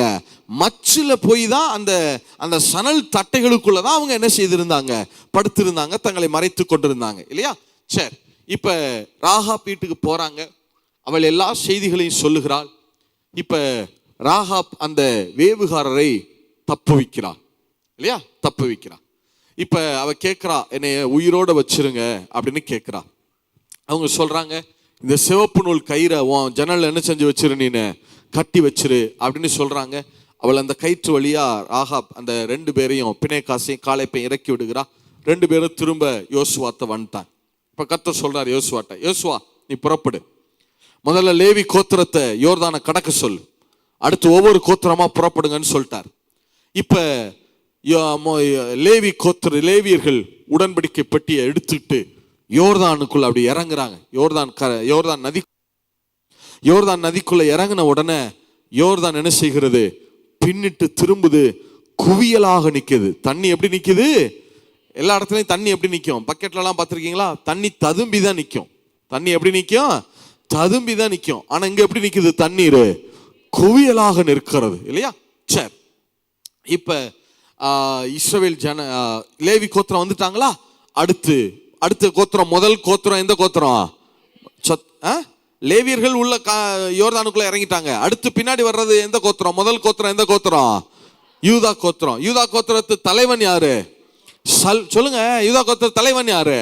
சல்மோன். இப்ப முதல் ஆளா யூதா கோத்திரத்து தலைவன் சல்மோன் யூதாக்கினுடைய கோத்திரத்தின் கொடியை பிடிச்சிட்டு அப்படி யோர்தானுக்குள்ள கடந்து வர்றான். முதல் ஆளா அந்த கானானுக்குள்ள காலடி எடுத்து வைக்கிறது யார் தெரியுமா? சல்மோன், யூதா கோத்திரத்து தலைவன், the perfect man, யூதா கோத்திரத்து சிங்கம் இல்லையா? பர்ஃபெக்ட் மேன் அந்த கானானுக்குள்ள முதல் ஆளா காலடி எடுத்து வைக்கிறான். இப்ப எல்லாரும், ஒட்டுமொத்த ஜனங்கள் எல்லாரும் என்ன செய்றாங்க? யோர்தானை கடந்து வந்துட்டாங்க, எரிக்கோவுக்கு பக்கத்துல வந்துட்டாங்க. இப்ப சில நாட்கள் தங்கி இருக்காங்க. ஆண்டவர் யோசுவாட்ட சொல்றார், யோசுவா எரிக்கோவை சுற்றுங்க, ஒவ்வொரு நாளும் ஒரு தடவை சுற்றுங்க. 7வது நாள் எத்தனை தடவை சுத்துங்க? 7 முறை சுற்றி வாங்க. 7வது தடவை சுற்றி வரும்போது என்ன செய்யணும்? நீங்க ஆர்ப்பரிங்கன்னு சொல்லிட்டார். சரியா? சரி, இப்ப இஸ்ரவேல் ஜனங்கள் எரிக்கோவை சுற்ற ஆரம்பிக்கிறாங்க. நல்லா கவனிங்க. முதல்ல லேவியர்கள் உடன்படிக்கை பெட்டியை தூக்கிக்கிட்டு முன்னாடி போறாங்க. அது ஒரு டேட்டி பீப்புள் முன்னாடி போறாங்க. அடுத்து பின்னாடி யூதா கோத்திரம் வருகிறது. முதல் கோத்திரம் எந்த கோத்திரம்? யூதா கோத்திரம். தலைவன் யாரு? நடந்து வர்றது யாரு? சல்மோன் கொடியை பிடித்து கொண்டு நடந்து வர்றார். கம்பீரமா வர்றான் இல்ல? 6 அடி உயரம், நல்ல ஆஜானுபாகுவான தேகம், மாசு மறுவற்றவன், ஒழுக்கமானவன், குற்றம் சாட்டப்படாதவன். சரி, இப்ப பட்டணத்தை சுற்ற ஆரம்பிக்கிறாங்க. பட்டணத்து அலங்கத்துல இருந்து நிறைய ஜனங்கள் என்ன செய்றாங்க? எட்டி பார்க்கறாங்க. அந்த இஸ்ரவேல் ஜனங்கள் அந்த எரிக்கோவை சுத்தி வர்றாங்க. முதல்ல பார்த்தா அந்த லேவி கோத்திரம் முன்னாடி போகுது. அடுத்து பின்னாடி பார்த்தா யூதா கோத்திரம் வருது. அதை தொடர்ந்து 20 லட்சம் ஜனங்கள் வர்றாங்க இல்ல? லட்சக்கணக்கான ஜனங்கள். முதல் ஆளா கொடியை பிடிச்சிட்டு யூதா கோத்திரத்து தலைவனை யாரு வர்றது? சல்மோன் வர்றான். அதை பார்த்தா அந்த எரிக்கோ ஜனங்களுக்கு எப்படி தெரியுதுன்னா, ஏதோ சல்மோன் தான் இந்த ஒட்டுமொத்த கூட்டத்துக்கு என்ன மாதிரி தெரியுது? தலைவனை போல தெரியுது இல்லையா? அவன் தான் முதல் ஆளா பிடிச்சிட்டு வர்றான். அத்தனை பேருடைய கண்களும் மிரட்சியோடு பயத்தோட சல்மோனை பார்க்கிறது. யாரு? ராகாப்புடைய கண்கள் உட்பட. ஏன்னா ராகாப்புக்கு ஒரு பயம் இருக்குல்ல. 2 பேர் போனாங்களே, இந்த காலேப்பும் பினேகாசும் போனாங்களே, நம்மளை குறித்து இந்த ஜனங்களுக்கு தெரியுமா? எல்லாருக்கும் தெரியுமா? முன்னாடி ஒருத்தர் வர்றாரே கொடியை பிடிச்சிட்டு, பார்க்க அவ்வளவு ஜாண்டி ஃபிகரா இருக்காரு, இவர் தான் இந்த கூட்டத்துக்கு தலைவரோ? இவருக்கு நம்மளை பத்தி தெரியுமா?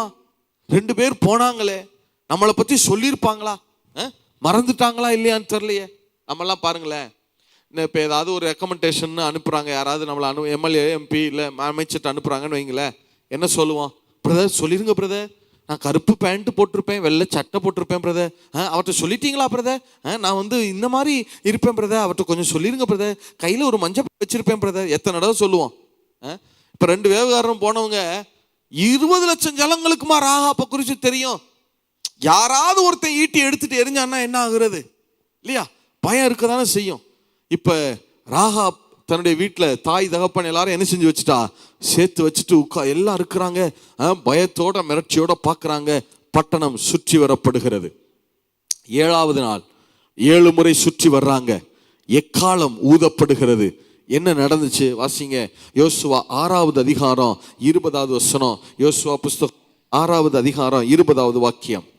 எக்காலங்களை ஊதுகையில் ஜனங்கள் ஆர்ப்பரித்தார்கள். எக்கால சத்தத்தை ஜனங்கள் கேட்டு மகா ஆரவாரத்தோட முழங்குகையில் அலங்கம் இடிந்து விழுந்தது. உடனே ஜனங்கள் அவரவர் தங்களுக்கு நேராக பட்டணத்தில் ஏறி பட்டணத்தை பிடித்து பட்டணத்தில் இருந்த புருஷரையும் ஸ்திரீகளையும் வாலிபரையும் கிழவரையும் ஆடு மாடுகளையும் கழுதைகளையும் சகலத்தையும் பட்டய கருக்கினால் சங்காரம் பண்ணினார்கள். நல்லா கவனிங்க. இப்ப எக்காலம் ஊதப்படுகிறது.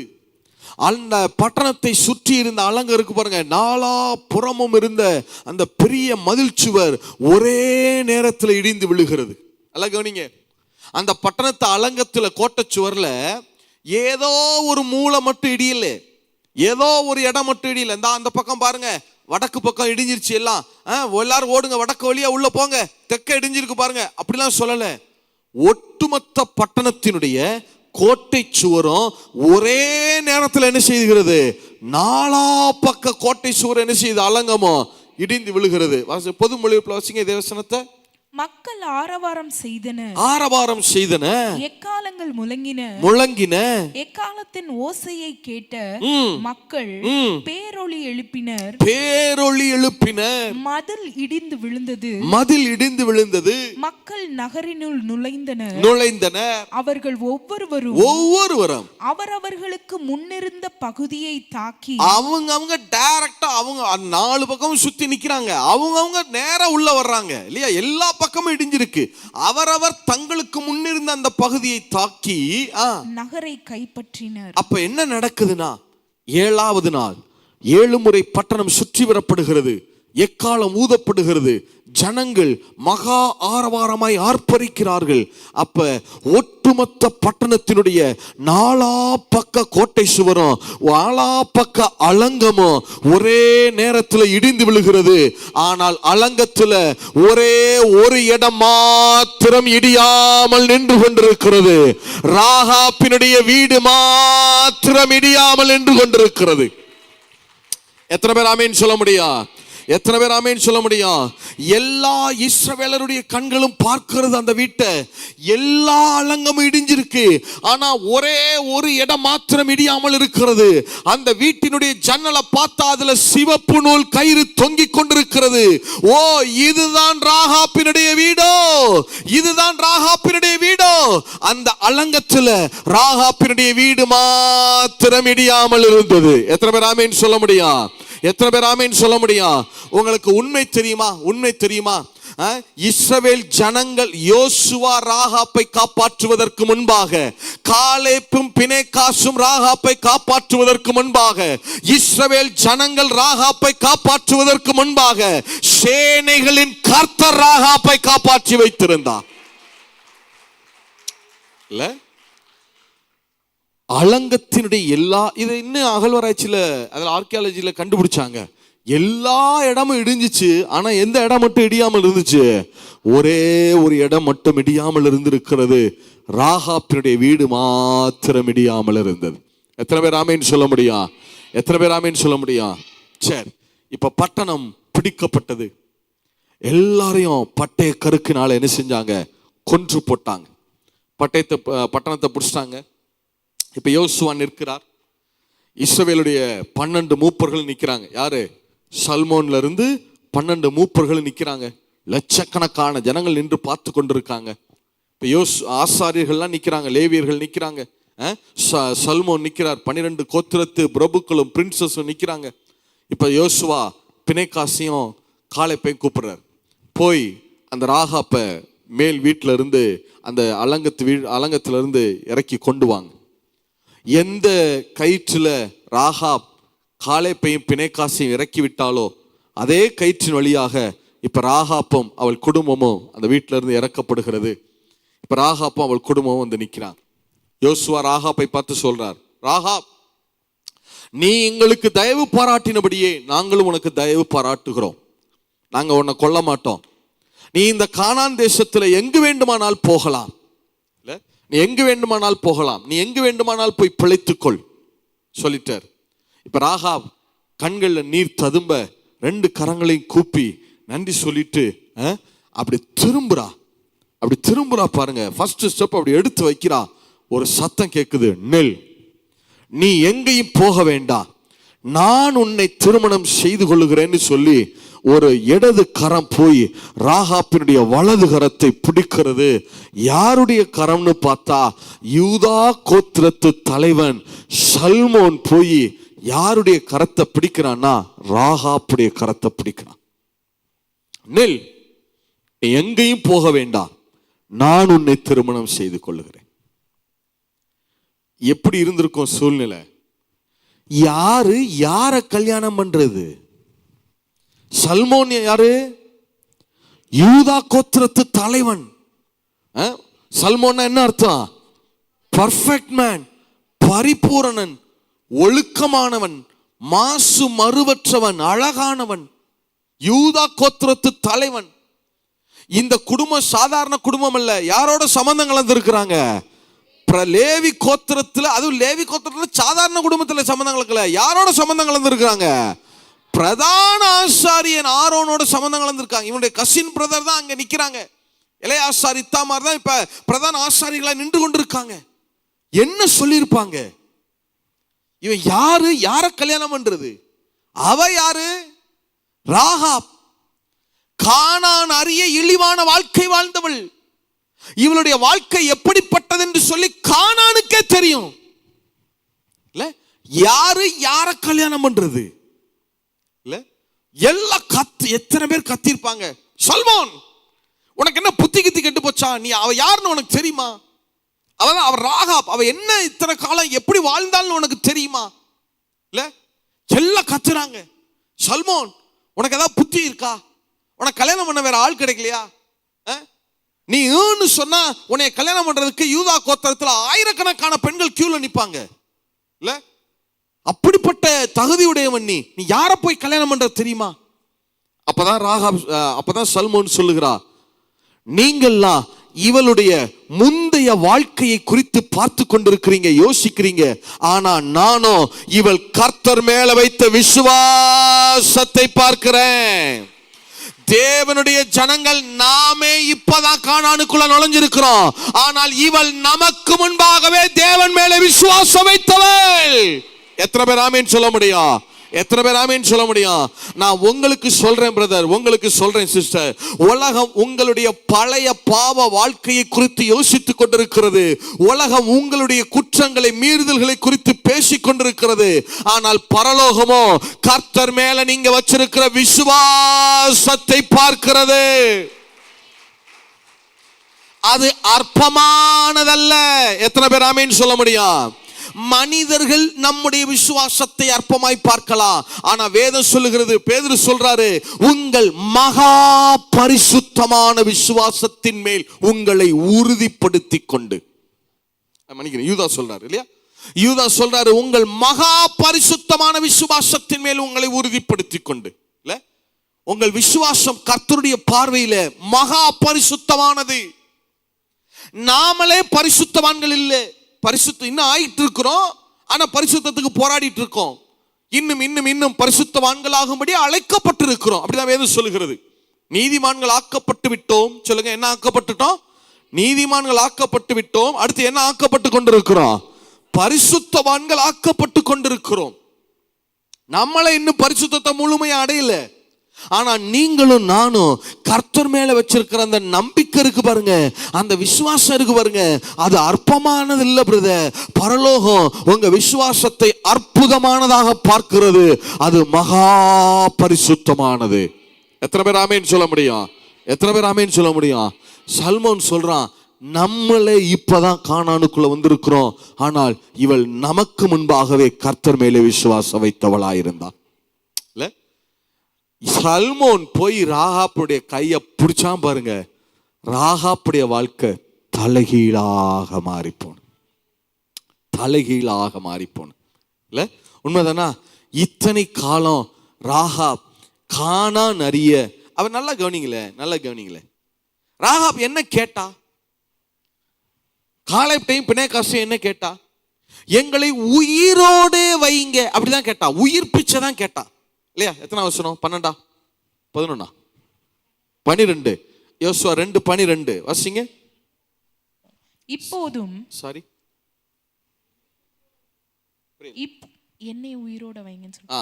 இப்போதும் நான் உங்களுக்கு தயவு செய்தபடியினால் நீங்களும் என் தகப்பன் குடும்பத்திற்கு தயவு செய்வோம் என்று. எனக்கு தயவு செய்யுங்கன்னு கேட்கவே இல்லை. என்னைய உயிரோட வைங்கன்னு கடைசி வரைக்கும் கேட்கல. அவ என்ன நினைக்கிறா? நான் உயிரோட இருக்கிறதுக்கு எனக்கு என்ன இல்லை, தகுதி இல்லை. என் தகப்பன, தாயார, சகோதரன, சகோதரி அவங்களுக்கு உண்டானதை உயிரோட வைங்க அப்படிதான் கேட்டா. உயிர் பிச்சை தான் கேட்டா. அதுவும் தனக்கு கேட்கல. ஏன்னா அவளுக்கு என்னன்னா, நான் உயிரோட இருக்கிறதுக்கு எனக்கு என்ன இல்லை, தகுதி இல்லை, நான் அப்படிப்பட்ட பாவமான வாழ்க்கை வாழ்ந்தவள் நினைக்கிறா. வாசிங்க பார்க்கலாம், அதே வசனத்தை வாசிங்க. இப்போதும் நான் உங்களுக்கு தயவு செய்தபடியினால் நீங்களும் என் தகப்பன் குடும்பத்திற்கு தயவு செய்வோம் என்று கர்த்தர் பேரில் எனக்கு ஆணையிட்டு நீங்கள் என் தகப்பனையும் என் தாயையும் என் சகோதரரையும் சகோதரிகளையும் அவர்களுக்கு உண்டான எல்லாவற்றையும் உயிரோட வைத்து. எங்களை உயிரோட வைங்கன்னு கடைசி வரைக்கும் சொல்லவே இல்லை. என்னைய உயிரோட வைங்கன்னு கடைசி வரைக்கும் சொல்லவே இல்லை. யார உயிரோட வைங்க? என் தகப்பனை, தாயார, சகோதரரை, சகோதரிகளை என்னவா வைங்க? உயிரோட வைங்க. இல்ல, உயிர் பிச்சை கேட்டவளுக்கு கர்த்தர் எவ்வளவு விலையேற பெற்ற வாழ்க்கையை கட்டளையிட்டார் பாருங்க. எத்தனை பேர் ஆமீன் சொல்ல முடியும்? நான் சொல்றேன் பிரதர், நான் சொல்றேன் சிஸ்டர், கர்த்தர் மேல விசுவாசம் வச்சு வந்துட்டீங்க பாருங்க. நான் சொல்றேன், அப்பா உங்க முகத்தை ஒரு நாள் வெட்கப்பட விட போவது கிடையாது. இல்ல, அப்பா உங்க விசுவாசத்தை வெளியேற பெற்ற காரியமாய் பார்க்கிறா. நீங்க அவர்கிட்ட கேட்டது கொஞ்சம், ஆனா அப்பா உங்களுக்கு ஆயத்தம் பண்ணி இருக்கிறது அநேகமானவைகளை ஆயத்தம் பண்ணி இருக்கிறா. உங்களுக்கு ஆயத்தம் பண்ணப்பட்டதை கண் காணவும் இல்லை, காது கேட்கவும் இல்லை. அப்படிப்பட்ட அப்பரிமிதமான காரியங்களை அப்பா உங்களுக்கு ஆயத்தப்படுத்தி வைத்திருக்கிறார். உயிர் பிச்சை கேட்டவளுக்கு எவ்வளவு வெளியேற பெற்ற லைஃபை கொடுத்துட்டார். இல்ல, அதான் கர்த்தருங்கிறது. இல்ல, அவர் கொடுக்கிற கொஞ்சமே நமக்கு ஏராளமா இருக்கும் பாருங்க. கர்த்தர் கொடுக்கிற கொஞ்சமே நமக்கு எப்படி இருக்கும்? ஏராளம் தாராளமா இருக்கும். எத்தனை பேர் ஆமேன்னு சொல்ல முடியும்? தான் மேல என்ன தெரியும் ராகாப்புக்கு? கர்த்தரை குறித்து பெருசா ஏதாவது தெரியுமா? பலி செலுத்தி இருக்காளா? தோராவை குறித்து ஏதாவது தெரியுமா? நியாயப்பிரமாணம் தெரியுமா? சட்டதிட்டங்கள் தெரியுமா? மோசையை பார்த்ததில்லை, யோசுவாவை பார்த்ததில்லை, வேற எதையும் இஸ்ரவேலர்கள் யாரையுமே என்ன செஞ்சது கிடையாது, பார்த்ததில்லை. அந்த கானான் தேசத்திலேயே ஏறக்குறைய வேதத்தின்படி இவ ஒருத்தி தான் கர்த்தர் மேல என்ன வச்சிருக்கிறா? விசுவாசம் வச்சிருக்கிறா. இவளுக்கு என்ன தெரியும்? என்ன பெரிய தகுதி இருந்துச்சு இவட்ட? ஒரு தகுதியும் கிடையாது. என்ன ஒரே ஒரு தகுதி தான். ஒண்ணு அவளுக்கு தெரியும். ஒண்ணு மேல விசுவாசம் வச்சிருந்தா என்ன? உயரே வானத்திலோ கீழே பூமியிலோ கர்த்தரே தேவனானவன். நீங்க சொல்லுங்க, இயேசுதான் தெய்வம், கர்த்தர் தான் தெய்வம்னு விசுவாசிக்கிறீங்களா? விசுவாசிக்கிறவங்க மட்டும் விசுவாசிக்கிற அளவுக்கு தக்கதா சத்தமா ஒரு ஆமேன் சொல்லுங்க பார்க்கலாம். அப்படியானால் உங்களுடைய முகங்கள் ஒரு நாள் வெட்கப்பட்டு போவது கிடையாது. இன்றைக்கு நீங்கள் தோத்தது போல சூழ்நிலை காணப்படலாம், ஆனா உங்க சூழ்நிலைகளை அவர் தலைகீழாக மாற பண்ணுவா. ஒரு நாட்கள்ல நீங்க எழுந்து நிமிர்ந்து நிற்பீர்கள். நீங்க தலை நிமிர்ந்து நிற்பீங்க. எத்தனை பேர் ஆமீன் சொல்ல முடியும்? ராகாப் கையை சல்மான் பிடிச்சாரு பாருங்க. தலைகீழாக மாறி போனவருடைய வாழ்க்கை. நான் கேட்கிறேன், சல்மான்னா என்ன அர்த்தம்? சத்தமா சொல்லுங்க. பரிபூரணன் தானே. நான் கேட்கிறேன், ஒரு மனுஷன், ஒரு சல்மோன் ராகாப்புடைய கரத்தை பிடிச்சதுக்கு ராகாப்புடைய வாழ்க்கை தலைகீழா மாறி இருக்குன்னா, உங்களுடைய என்னுடைய சல்மோன், நம்முடைய மணவாளன் இயேசு கிறிஸ்து உங்களுடைய என்னுடைய கரத்தை பிடிச்சிருக்கிறாரு. அப்படியானால் உங்களுக்கு எவ்வளவு விலையேற பெற்ற வாழ்க்கையை அவர் வைத்து வைத்திருக்கிறார். எத்தனை பேர் ஆமேன் சொல்ல முடியும்? எத்தனை பேர் ஆமேன் சொல்ல முடியும்? அந்த என்னதான் இருந்தாலும் சல்மோன் மனுஷன் தானே.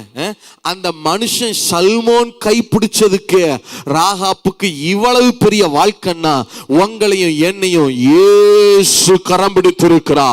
உங்க மணவாளன் இயேசு உங்களை கரம் பிடித்திருக்கிறா. ஒரு நாளும் உங்க முகம் வெட்கப்பட்டு போகிறது இல்ல. எத்தனை பேர் ஆமேன் சொல்ல முடியும்? எத்தனை பேர் ஆமேன் சொல்ல முடியும்? சல்மோன் கையை பிடிச்சாரு பாருங்க. ராகாப் வாழ்க்கை தலையெல்லாம் மாறிடுச்சு பிரதர். இல்ல, அதுக்கு முன்னாடி இழிவான நாமம் ராகாப்னு சொன்னா அவெல்லாம் ஒரு ஆளா? இல்ல, பேர் பெற்றவள், பிரபலம் இருக்கு, பிரபல்யமானவள், ஃபேமஸ் ஆனவள், ஆனா இழிவான நாமம் உடையவள். ஆனா இப்ப இஸ்ரவேல்ல பேர் பெற்ற நாமமுடையவள். எத்தனை பேர் ஆமேன்னு சொல்ல முடியும்?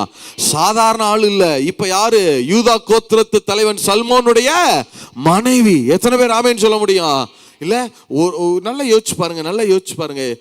ஒரு காலத்துல எல்லாரும் இவளை இளக்கமா பார்த்தாங்க. ஆனா இப்ப எத்தனை பேர் ராகாப்ப பாக்குறப்பெல்லாம் சல்யூட் பண்ணிருப்பாங்க, வணக்கம் சொல்லிருப்பாங்க. ராகாப்பம்மா வணக்கம்மா, ஐயா நல்லா இருக்காரா, சல்மோன் நல்லா இருக்காரா, நல்லா இருக்காரு நல்லா இருக்காரு, நல்லா இருக்கீங்களா, எத்தனை பேர் வணங்கி இருப்பாங்க. சாதாரண ஆள் இல்ல பாருங்க, யூதா கோத்திரத்து தலைவன் யாரு, சல்மோனுடைய மனைவி. எத்தனை பேர் ஆமேன்னு சொல்ல முடியும்?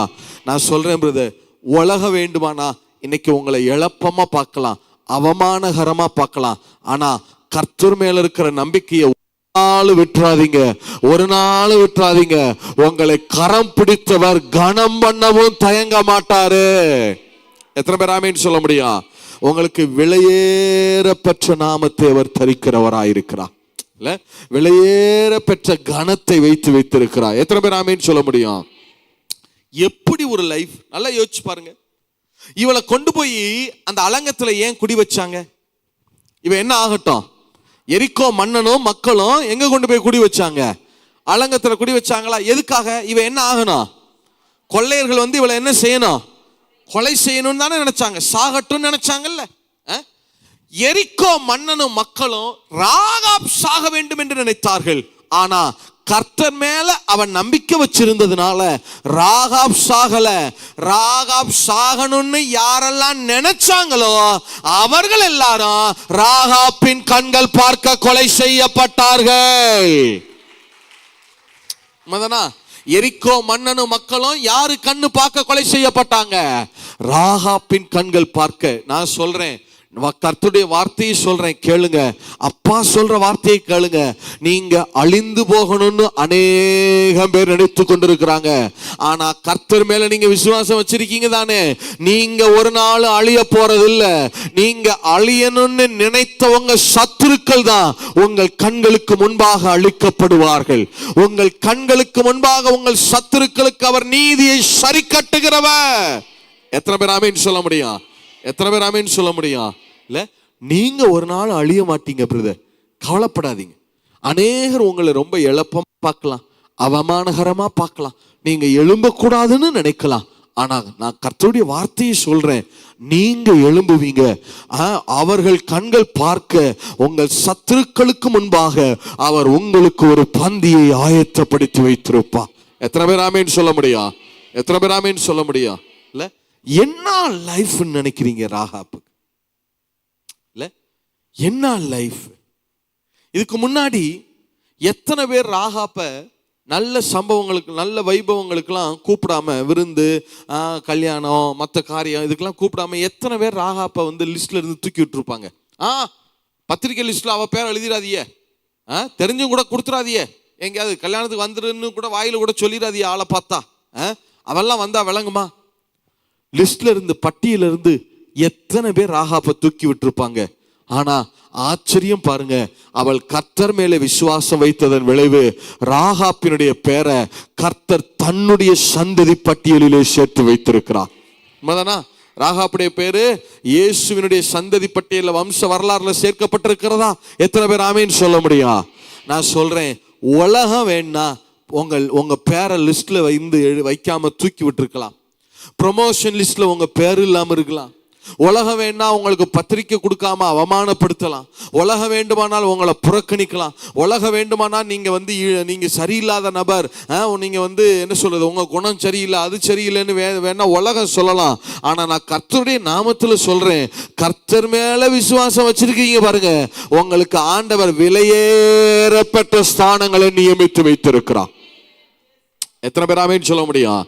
எத்தனை பேர் ஆமீன் சொல்ல முடியும்? மனிதர்கள் உங்களை புறக்கணிக்கிறாங்கன்னு ஒரு நாள் கவலைப்படாதீங்க. மனிதர்களுடைய புறக்கணிப்பிலிருந்து தான் தேவனுடைய அங்கீகாரமே ஆரம்பமாகிறது. எத்தனை பேர் ஆமீன் சொல்ல முடியும்? தேவன் உங்களை அங்கீகரிக்கிறார் என்பதை எப்படி தெரிஞ்சுக்கலாம்? எப்படி தெரிஞ்சுக்கலாம்னா, மனிதர்கள் முதலாவது உங்களை புறக்கணிக்க ஆரம்பிப்பார்கள். நீங்க கர்த்தருக்காக நிற்பீங்க, நீங்க கர்த்தருக்காக வைராக்கியம் பாராட்டுவீங்க. ஆனா உலகம் அதை புரிஞ்சுக்கிறாது, உலகத்துக்கு அது தெரியாது, உங்க குணத்தை அது மதிப்பிடாது, உங்க வேல்யூ அதுக்கு என்ன செய்யாது, தெரியாது. நான் சொல்றேன், இப்படிப்பட்ட அற்பமான மனிதர்களுக்கு உங்க வேல்யூவை நிரூபித்து காட்டுகிற வேலையை நீங்க பார்க்காதீங்க, அதை கர்த்தர் பார்த்து கொள்வார். எத்தனை பேர் ஆமீன் சொல்ல முடியும்? இந்த மனிதர்களுக்கு அல்ல, உங்கள் உறவுகள் உற்றார்கள் உங்களை எளப்பமா பேசினவங்க அவங்களுக்கு அல்ல, தேசம் அறிய கர்த்தர் உங்களை கனப்படுத்துவா. எத்தனை பேர் ஆமீன் சொல்ல முடியும்? எத்தனை பேர் ஆமீன் சொல்ல முடியும்? நல்ல கர்த்தர் எனக்கு கற்றுக் கொடுத்தது என்னன்னா, மனிதர்கள் புறக்கணிக்கிறப்பெல்லாம் நெஞ்ச இருதயத்தை எவ்வளவு காடா வச்சுக்கிற முடியுமோ உடைஞ்சிடாத, நொறுங்கிடாத. எவ்வளவு தில்லா தைரியமா வச்சுக்க முடியுமோ அவ்வளவு தைரியமா வச்சுக்கிறீங்க. ஏன்னா நாட்கள் வரும், கர்த்தர் மெய்யாகவே உங்களை கனம் பண்ணுவார். எத்தனை பேர் ஆமீன் சொல்ல முடியும்? ஒரு நாள் உங்க விசுவாசம் அது பொய்த்து போகாது. உங்கள் விசுவாசமே உலகத்தை ஜெயிக்கிற ஜெயமாக இருக்கிறது.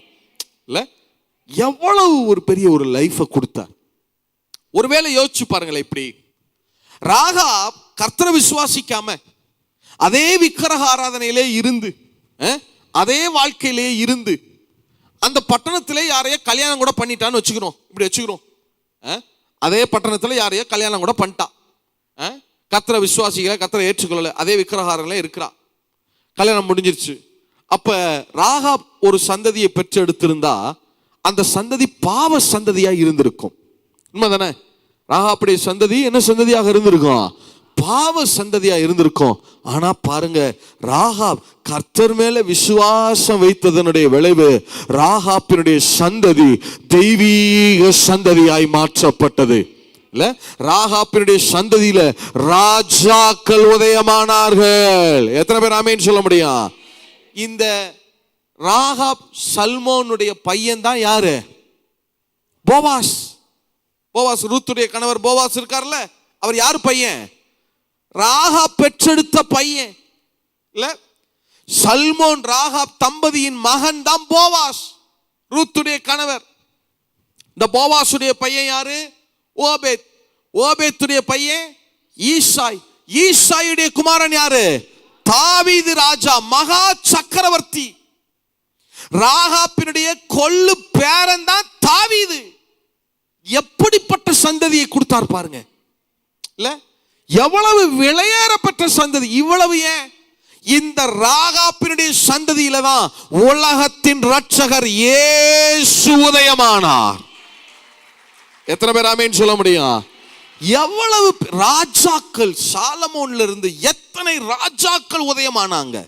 இல்ல, நான் சொல்றேன் பிரதர், கர்த்தர் மேல நீங்க விசுவாசம் வச்சு வந்துட்டீங்க பாருங்க, உங்க சந்ததி பாவ சந்ததியாய் போகாது. உங்க சந்ததியை தெய்வீக சந்ததியாய் எழும்ப பண்ணுவார். அவர்கள் தேசங்களை ஆளுகை செய்வார்கள், அதிபதிகளாக எழும்புவார்கள், ராஜாக்களாக எழும்புவார்கள். உங்கள் பிள்ளைகளை கர்த்தரே போதித்து நடத்துவார். எத்தனை பேர் ஆமீன் சொல்ல முடியும்?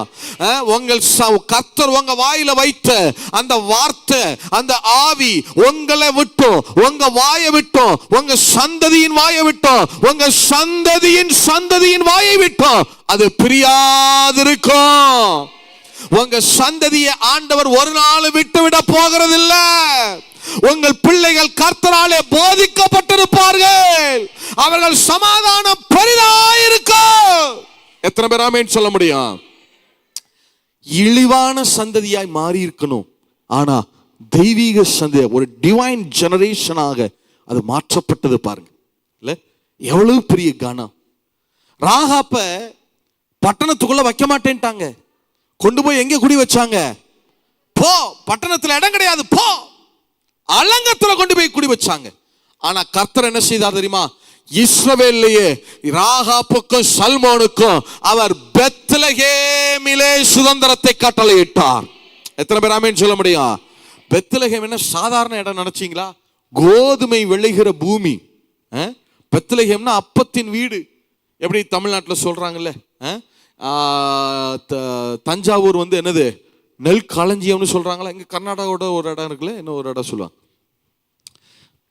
தஞ்சாவூர் நெல் களஞ்சியம்னு சொல்றாங்களா? அப்படி நெல் விளைகிற பூமி. அதை போல பெத்லகேம் என்பது இஸ்ரவேலுக்கு கோதுமை சப்ளை பண்ற இடம், அப்பத்தின் வீடு. அது அவ்வளவு நிலங்கள் இருக்கிற இடம். இல்ல, ராகாப்புக்கு சல்மோனுக்கும் கர்த்தர் பெத்லகேமிலே சுதந்திரத்தை நியமித்தார். நான் சொல்றேன், உங்க உறவுகள் உங்களுக்கு சொத்து கொடுக்காம இருக்கலாம், உங்க அப்பா அம்மா உங்களுக்கு கொடுக்காம இருக்கலாம், அல்லது கொடுக்கறதுக்கு அவங்ககிட்ட ஒன்றும் இல்லாம இருக்கலாம். ஆனா நான் கர்த்தருடைய வார்த்தையை சொல்றேன், ஆண்டவர் நேர்த்தியான இடங்களிலே உங்களுக்கு சுதந்திரத்தை வைத்து வைத்திருக்கிறார். உங்களுக்கு சிறப்பான பங்கை அவர் நியமித்து வைத்திருக்கிறார். எத்தனை பேர் ஆமேன்னு சொல்ல முடியும்? இன்னும் லேண்ட் வாங்கல, அது வாங்கல, அதெல்லாம் கவலைப்படாதீங்க. அவர் பார்த்து வைத்ததும் அவர் ஆயத்தம் பண்ணினதுமான நிலங்களை கர்த்தர் உங்களுக்கு தருந்திருக்கிறார். எத்தனை பேர் ஆமேன்னு சொல்ல முடியும்? அவர் உங்களுக்காக லேண்ட பார்த்து வச்சிருக்காரு பிரதர். அவர் ஆயத்தம் பண்ணி வைத்திருக்கிற நிலங்களை சுதந்திரிப்பீர்கள். எத்தனை பேர் ஆமேன்னு சொல்ல முடியும்? இல்ல, பட்டணத்துல இடம் இல்ல, அலங்கத்துல மூலையில கொண்டு போய் குடி வச்சாங்க. இல்ல, யாராவது சொல்லுவோமா? வீட்டில் இருக்கிறவங்க யாராவது பார்த்து, போ காம்பவுண்டு கிட்ட போய், காம்பவுண்டு ஓரத்தில் மூலையில போய் உட்காந்துக்க, போ குடி வச்சு அங்கே போய் ஒரு துணியை போட்டு மறைச்சு படுத்துக்க சொல்லுவோமா? இவளை கொண்டு அலங்கத்தில் குடி வைக்கிறாங்க, சுதந்திரம் கொடுக்கல. ஆனா கர்த்தர் ராகாப்புக்கு பெத்லகேமிலே சுதந்திரத்தை கட்டளையிட்டா. நான் சொல்றேன், நேர்த்தியான இடங்கள்ல அப்பா உங்களுக்கு சிறப்பான சுதந்திரத்தை வைத்து வைத்திருக்கிறார். எத்தனை பேர் ஆமேன்னு சொல்ல முடியும்? இல்ல, ஒரு காலத்துல வஸ்திரம், ஒரு காலத்துல ராகாப் அந்த சணல் நூல்ல நூல் இருக்கிறாளா, அதை கொண்டு போய் அந்த பட்டணத்துல விற்கிறதுக்கு நிப்பா தானே, யாராவது வாங்கிக்கிறங்க. எத்தனை பேர் இழிவு பண்ணியிருப்பாங்க?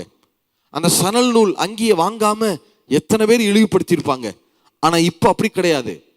இஸ்ரவேல்ல ஆசாரியர்கள் சணல் அங்கி தான் தரிக்கணும். சொல்லுங்க, என்ன அங்கி தரிக்கணும்? சணல் அங்கி தான் தரிப்பாங்க. இஸ்ரவேல்ல குணசாலியான ஸ்திரீகள் என்ன செய்வாங்க தெரியுமா? நான் சணல் அங்கியை செய்யணும், நான் செய்கிற அங்கிய ஆசாரியர்கள் போட்டுக்கொண்டு தேவ சமூகத்துக்குள்ள நுழையணும்னு விரும்புவாங்க. இப்போ ஒரு ஸ்திரீ ஒரு அங்கி செய்யறாங்கன்னு வச்சுக்கிறோங்க, சணல் அங்கி செய்யறாங்கன்னு வச்சுக்கிறோமே, அதை கொண்டு போய் என்ன செய்வாங்க? 10 பேருக்கு தலைவன்ட்ட கொண்டு போய் கொடுக்கணும். 10 பேருக்கு அதிபதி ஒருத்தர் இருப்பார். அவர் கொண்டு போய் என்ன செய்வார்? 100 பேருக்கு தலைவன்ட்ட கொண்டு போய் கொடுப்பார். ஐயா, ஒரு சணல் அங்கி வந்திருக்கு. 100 பேருக்கு தலைவன் என்ன செய்யணும்? 1000 பேருக்கு தலைவன்ட்ட கொண்டு போய் கொடுப்பார். ஐயா, சணல் அங்கி வந்திருக்கு. 1000 பேருக்கு தலைவன் 10,000 பேருக்கு தலைவன்ட்ட கொண்டு போய் கொடுப்பார். அவர் எடுத்துட்டு போய் என்ன செய்யணும்? அந்த கோத்திரத்து பிரபு கையில கொடுக்கணும். ஐயா, ஒரு சணல் அங்கி ஒரு ஸ்திரீ கொடுத்துருக்காங்க.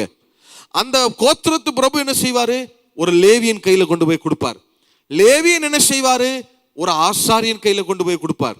ஆசாரியன் என்ன செய்வாரு? ஒரு பிரதான ஆசாரியன்ட்டு கொடுப்பார். அப்புறம் கடைசியா பிரதான ஆசாரியன் அதை செக் பண்ணி பார்த்துட்டு எல்லாம் கரெக்டா இருக்கான்னு பார்த்துட்டு ஏதாவது ஒரு ஆசாரியன்ட்டு கொடுத்து போட்டுக்குங்கன்னு சொல்லுவார். இத்தனை பேர் கையை தாண்டி தான் யாரு கைக்கு போகும்? அது பிரதான ஆசாரியன் கைக்கு என்ன செய்யும்? போகும். ஆனா ராகாப்புக்கு அப்படி கிடையாது. ஏன்னா ராகாப்புடைய குடும்பம் சாதாரண குடும்பம் இல்ல, இது எந்த குடும்பத்தோட சம்பந்தம் கலந்த குடும்பம்? இது சத்தமா சொல்லுங்க. ராகாப் சல்மோன் யாரோட சம்பந்தம் கலந்த குடும்பம்? அவங்க லேவி கோத்திரத்துல யாரோட சம்பந்தம் கலந்த குடும்பம்? அவங்க பிரதான ஆசாரியனும் ஆரோனோட சம்பந்தம் கலந்த குடும்பம். இப்ப ராகாப் நினைச்ச செகண்ட்ல அங்கேயே எடுத்து டைரக்டா யாரு கையில கொடுக்க முடியும்? பிரதான ஆசாரியன் கையில கொடுக்க முடியும். எத்தனை பேர் ஆமேன்னு சொல்ல முடியும்? எத்தனை பேர் இஸ்ரவேல்ல ராகாப்பை தேடி வந்திருப்பாங்க? எத்தனை ஸ்திரீகள், ராகாப் நான் ஒரு அங்கி செஞ்சிருக்கேன், ஒரு ஆசாரியன் போட்டுக்கணும்னு நினைக்கிறேன், எப்படியாவது பிரதான ஆசாரியன் கொடுத்துறியா? உனக்கு சொந்தம் தானே, உனக்கு உறவு முறை தானே, அவங்க எப்படியாவது கொடுத்துறியா இந்த அங்கிய? எத்தனை பேர் ராகாப்ட ரெக்கமெண்டேஷனுக்கு வந்திருப்பாங்க இல்லையா? நான் சொல்றேன் பிரதர், இதுவரைக்கும் அநேகருடைய காலை பிடிச்சு வாழ்ந்த காலம் எல்லாம் போச்சு. அநேகருடைய ரெக்கமெண்டேஷனுக்கு நீங்க நின்ற காலம் எல்லாம் போச்சு. கர்த்தர் வரும் நாட்கள்ல அநேகரை உங்களுடைய ரெக்கமெண்டேஷனுக்காக காத்திருக்கும்படி செய்வார். அப்படிப்பட்ட ஒரு இன்ஃப்ளூயன்ஷியல் பர்சனா கர்த்தர் உங்களை மாற்றி வைப்பார். அப்படிப்பட்ட செல்வாக்கு மிக்கவர்களாய் கர்த்தர் உங்களை மாற்றி வைப்பார். எத்தனை பேர் ஆமென் சொல்ல முடியும்? நீங்க யாருக்குடைய தயவுக்காக காத்திருக்க மாட்டீங்க, அநேகம் ஜனங்கள் உங்க தயவுக்காக காத்திருப்பார்கள். இல்ல, உங்க தயவுக்காக காத்திருப்பார். எப்படிப்பட்ட வாழ்க்கையை கர்த்தர் கொடுத்தார் பாருங்க. இல்ல, நான் சொல்றேன், அப்பா மேல விசுவாசம் வச்சு வந்திருக்கீங்க பாருங்க, தைரியமா போங்க, அப்பா எல்லாவற்றையும் பார்த்து கொள்ளுவா. எத்தனை பேர் ஆமேன்னு சொல்ல முடியும்? கர்த்தர் எல்லாவற்றையும் பார்த்து கொள்ளுவா. எத்தனை பேர் ஆமேன்னு சொல்ல முடியும்? இல்ல, ராகாப் எத்தனை நாள் அந்த பாவத்தை செய்ய மாட்டேன்னு அவ தனக்குள்ள தீர்மானம் எடுத்து எடுத்து தோத்திருப்பா. இல்ல, நம்ம நிறைய நேரங்கள்ல கர்த்தருக்காக வாழணும்னு நினைச்சு வைராக்கியமா நிக்க முயற்சிப்போம், ஆனா விழுந்துருவோம். ஆனா வேதம் எத்தனை முறை ராகாவை அப்படி டிசிஷன் எடுத்திருப்பான், நான் நாளைக்கு போய் சொல்லிடணும் மன்னன்ட்ட இந்த பாவம் வேணான்னு. இல்ல, அப்புறம் ஒரு பயம் வரும், ஒரு 2 நாள், இல்ல இல்ல இந்த வாரம் போய் சொல்லிடணும், இந்த வாரத்துல இது பண்ணி எத்தனை முறை விழுந்து விழுந்து எழுந்திருப்பா. ராகாப்ப சணல் நூலுக்கு அடையாளமாய் சொல்லுவார்கள். மங்கி எரிகிற திரிய கர்த்தர் என்ன செய்கிறது இல்லையா, ஒரு நாளும் அந்த விளக்க சணல் நூலை வச்சுதான் ஏற்றுவாங்க. விளக்குல திரி இருக்கு இல்லையா, ஏசாயா 42:3 வாசிங்க. ஏசாயா 42:3. அவர் நெறிந்த நாணலை முறியாமலும் மங்கி எரிகிற திரியை அணையாமலும் நியாயத்தை உண்மையாக வெளிப்படுத்துவார். அப்ப இந்த விளக்கு இருக்கு பாருங்க, அத சணல் நூலை வச்சுதான் திரி ஏற்றுவாங்க. ராகாப்ப இந்த சணல் நூலுக்கு அடையாளமாய் சொல்லுவார்கள். இப்ப விளக்கு எரியுது இல்லையா, விளக்கு எரியும் போது அதை அணையிற நேரம் பார்த்துருக்கீங்களா, அந்த நெருப்பு வந்து மஞ்சளா மேல் நோக்கி இப்படி எரியும், எரியுதா? எரியும் போது அது காத்தடிக்குது, இல்லை வந்து எண்ணெய் இல்லை அணைய போதுன்னு வச்சுக்கிறீங்களேன், அதை பார்த்துருக்கீங்களா? அந்த மஞ்சளா விளக்கு எரியுது இல்லையா, அந்த மஞ்சள் தீ வந்து என்ன செய்யும்னா அணையும் போது அப்படியே அப்படி படுத்து அப்படி எந்திரிக்கும், கீழே விழுந்து எழுந்திருக்கும். பார்த்துருக்கீங்களா? காற்று அப்படி ஊதி பாருங்க, அப்படி படபடன்னு என்ன செய்யும், அந்த நெருப்பு அப்படி கீழே விழுந்து அப்படி எழும்பும். கீழே அப்படி பலபலம் அணையிறதுக்கு எழும்பி பிரகாசிக்கிறதுக்கு எழும்பி நிற்கிறதுக்கு ட்ரை பண்ணும், முடியாது. எண்ணெய் இல்லாதனால காத்தடிக்கிறதுனால என்ன செய்யும், அப்படியே கீழே விழுந்து அப்படி எழும்ப ட்ரை பண்ணும், முடியாது. அப்படி கீழே விழுந்து எழும்பும், கீழே விழுந்து எழும்பும், கீழே விழுந்து எழும்பும். பார்த்துருக்கீங்களா?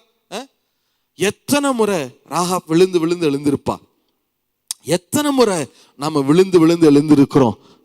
நான் சொல்றேன் பிரதர், அவர் இரக்கத்தில் ஐஸ்வர்யம் உள்ளவர், அவர் மன்னிக்கிறதுல தயை பொறுத்தவராக இருக்கிறார். இல்ல, அவருடைய மன்னிப்பு இல்லைன்னா, தயை இல்லைன்னா இன்னைக்கு யாராவது இங்க உட்கார்ந்து இருக்க முடியுமா?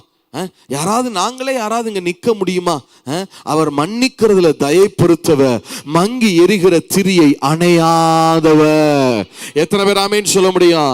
நீங்க நினைக்கலாம், பிரதர் நான் விழுந்து விழுந்து எழுந்து கொண்டிருக்கிறேன், மங்கி மங்கி எரிஞ்சிட்டு இருக்கிறேன். நான் சொல்றேன், உங்களை அவர் எழும்பி பிரகாசிக்க பண்ணுவாரு, அவர் உங்களை எழும்பி நிற்க பண்ணுவாரு. அவர் மங்கி எரிகிற திரியை அணைக்காதவர்.